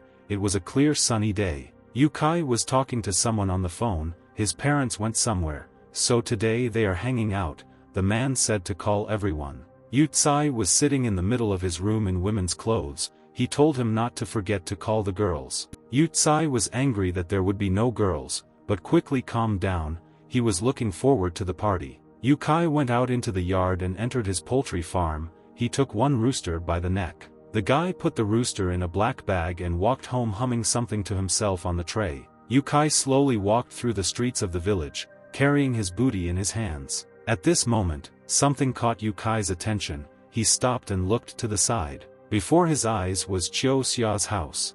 There was a large gap in her fence. Qiu Xia was in the yard hanging out the washed clothes. Yu Kai thought she was a hillbilly and felt disgusted with her. At this time, the boiling in Fu Bo's house had already ended, everyone breathed a sigh of relief. Fu Bo prepared hot broth for Xiao Dagung to help him get back on his feet faster. Xiao Dagung was already feeling much better, he thanked Fu Bo and said that he was almost back to normal. Although the guy's body has recovered, his qi energy has suffered significantly, so he shouldn't overexert himself. Xiao Dagung assured Fu Bo that he was fine, so the man had nothing to worry about. Fu Bo realized that Xiao Dagung has his own secrets, the main thing is that everything is in order. Xiao Dagung didn't quite understand what the man was talking about and what secrets he was hiding. Fu Bo was sure that those who do good deeds, even if they get into trouble, will quickly get out of it. And with great power comes great responsibility. Xiao Dagung was sure that Fu Bo knew what kind of person he was and that he would not do anything like that.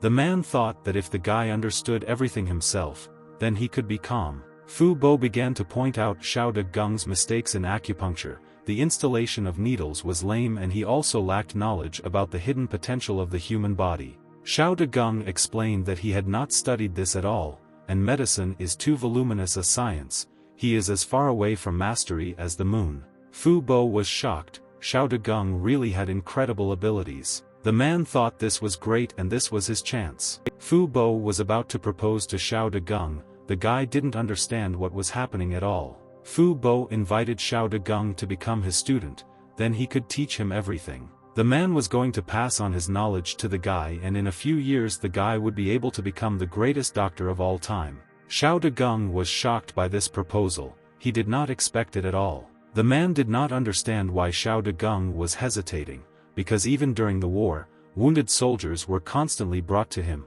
which means the man is an excellent doctor. Xiao Dagung couldn't put in his 2 cents. The man kept talking. Fu Bo said that the topic was closed, and he didn't want to discuss it anymore. Now Xiao Dagung is his disciple. The man told Xiao Dagung to quickly finish the broth and return home and report everything to his parents. The man considered himself very lucky, because Xiao Dagung had absolutely inexplicable skills for such a kid. Fu Bo cried with happiness, because he was lucky enough to meet such a student, otherwise he was already afraid that he would take his knowledge to the grave. It was morning outside, the sun was peeking out from behind the high mountains. Xiao Dagung, as promised, Fu Bo returned home. He already felt a little better. Xiao Dagung did not understand at all how to explain this strange situation to his parents. At this moment, Xiao Dagung called Qiu Xia. The guy was surprised. Xiao Dagung greeted the girl. It looked like she was returning from the store and was carrying packages in her hands.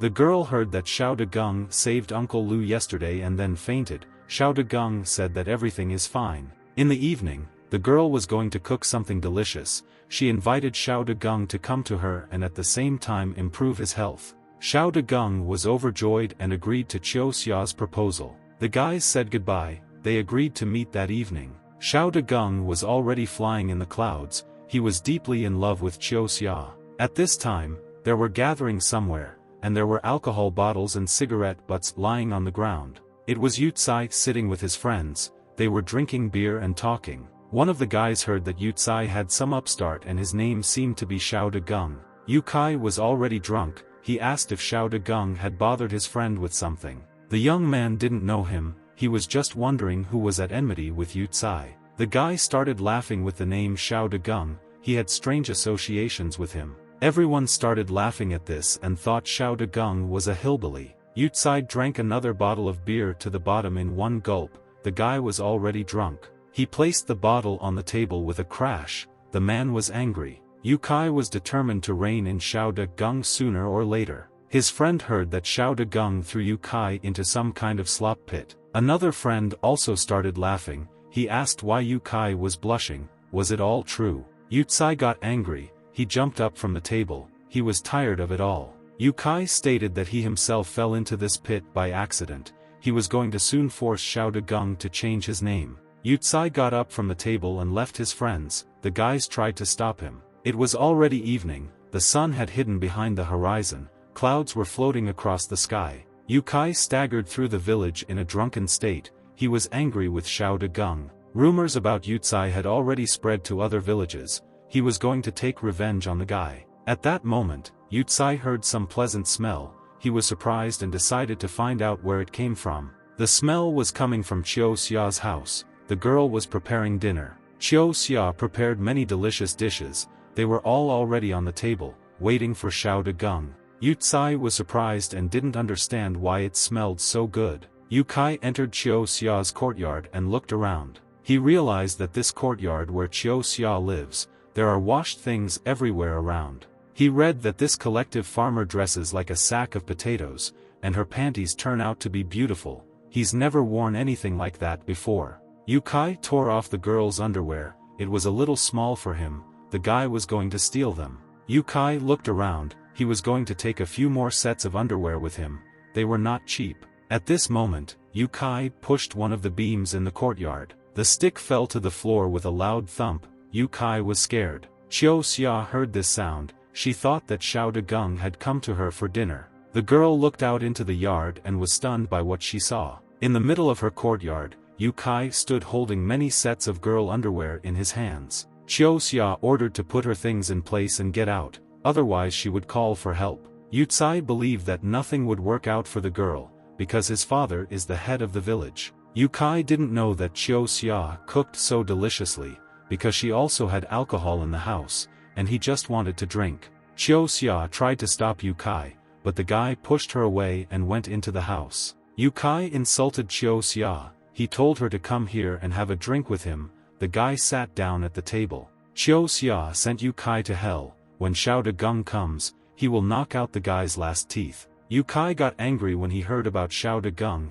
The guy seemed to be following him. Yu Tsai was surprised that these two were still dating. He thought that they were two collective farm faces, and spat in anger. Yu Kai was not going to leave so easily. He picked up his chopsticks and was about to start eating dinner. The guy grabbed one of the plates and began to quickly and greedily eat the delicacy. Qiu Xia was very angry. She believed that when Xiao De Gung came, Yu Kai would be in trouble. Yu Kai was not afraid of Xiao De Gung, and if he came, the guy was going to give him bream. Yu Kai considered Xiao De Gung a gigolo. He comes to the girl for a drink and spends the night. Qiu Xia was angry at such impudent words from the guy. She was not going to tolerate this. The girl hit Yu Kai in the face. He was shocked. The blow was so strong that Yu Kai fell from his chair and fell to the floor. The girl told Yu Kai to shut his mouth and not insult her and Xiao De Gung. Yu Kai became very angry and asked how Qiu Xia dared to beat him. Yu Kai was about to teach the girl a lesson.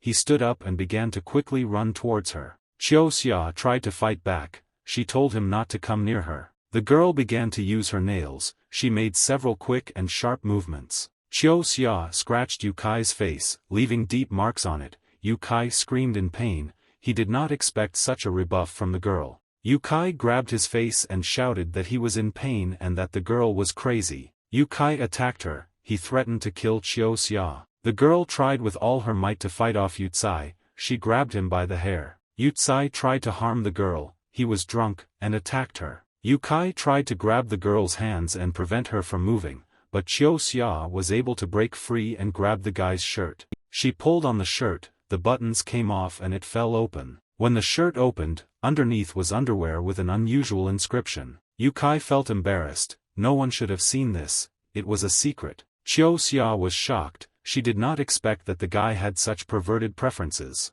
The girl called Yu Tsai a pervert and backed away from him. It became clear to the girl why he was stealing her things. Yu Tsai was going to put them on himself. Yu Kai was angry. He was shocked that someone found out the truth about him. Yu Kai wanted to take revenge on Qiu Xia.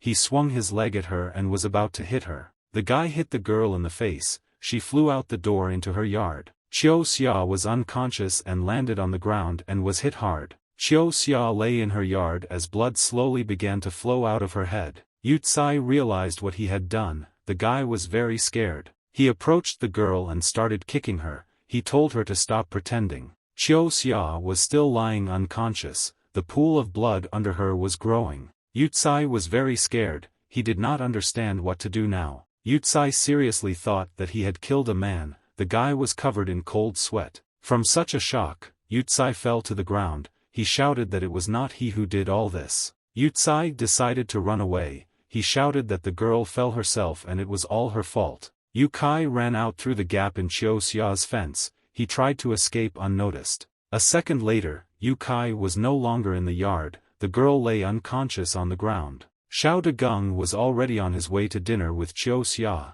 He was in high spirits and hummed something on the tray. Xiao De Gung was very glad that the best doctor invited him to study, because he was already tired of explaining to his parents that he really understood medicine. Xiao De Gung had already arrived at Qiu Xia's house. He was looking forward to a wonderful dinner. Xiao De Gung was shocked by what he saw in her yard. The guy was horrified. Right in front of Xiao De Gung, Qiu Xia was lying unconscious. The door to her house was open. Xiao De Gung ran up to the girl. He asked her not to make fun of him and asked what happened.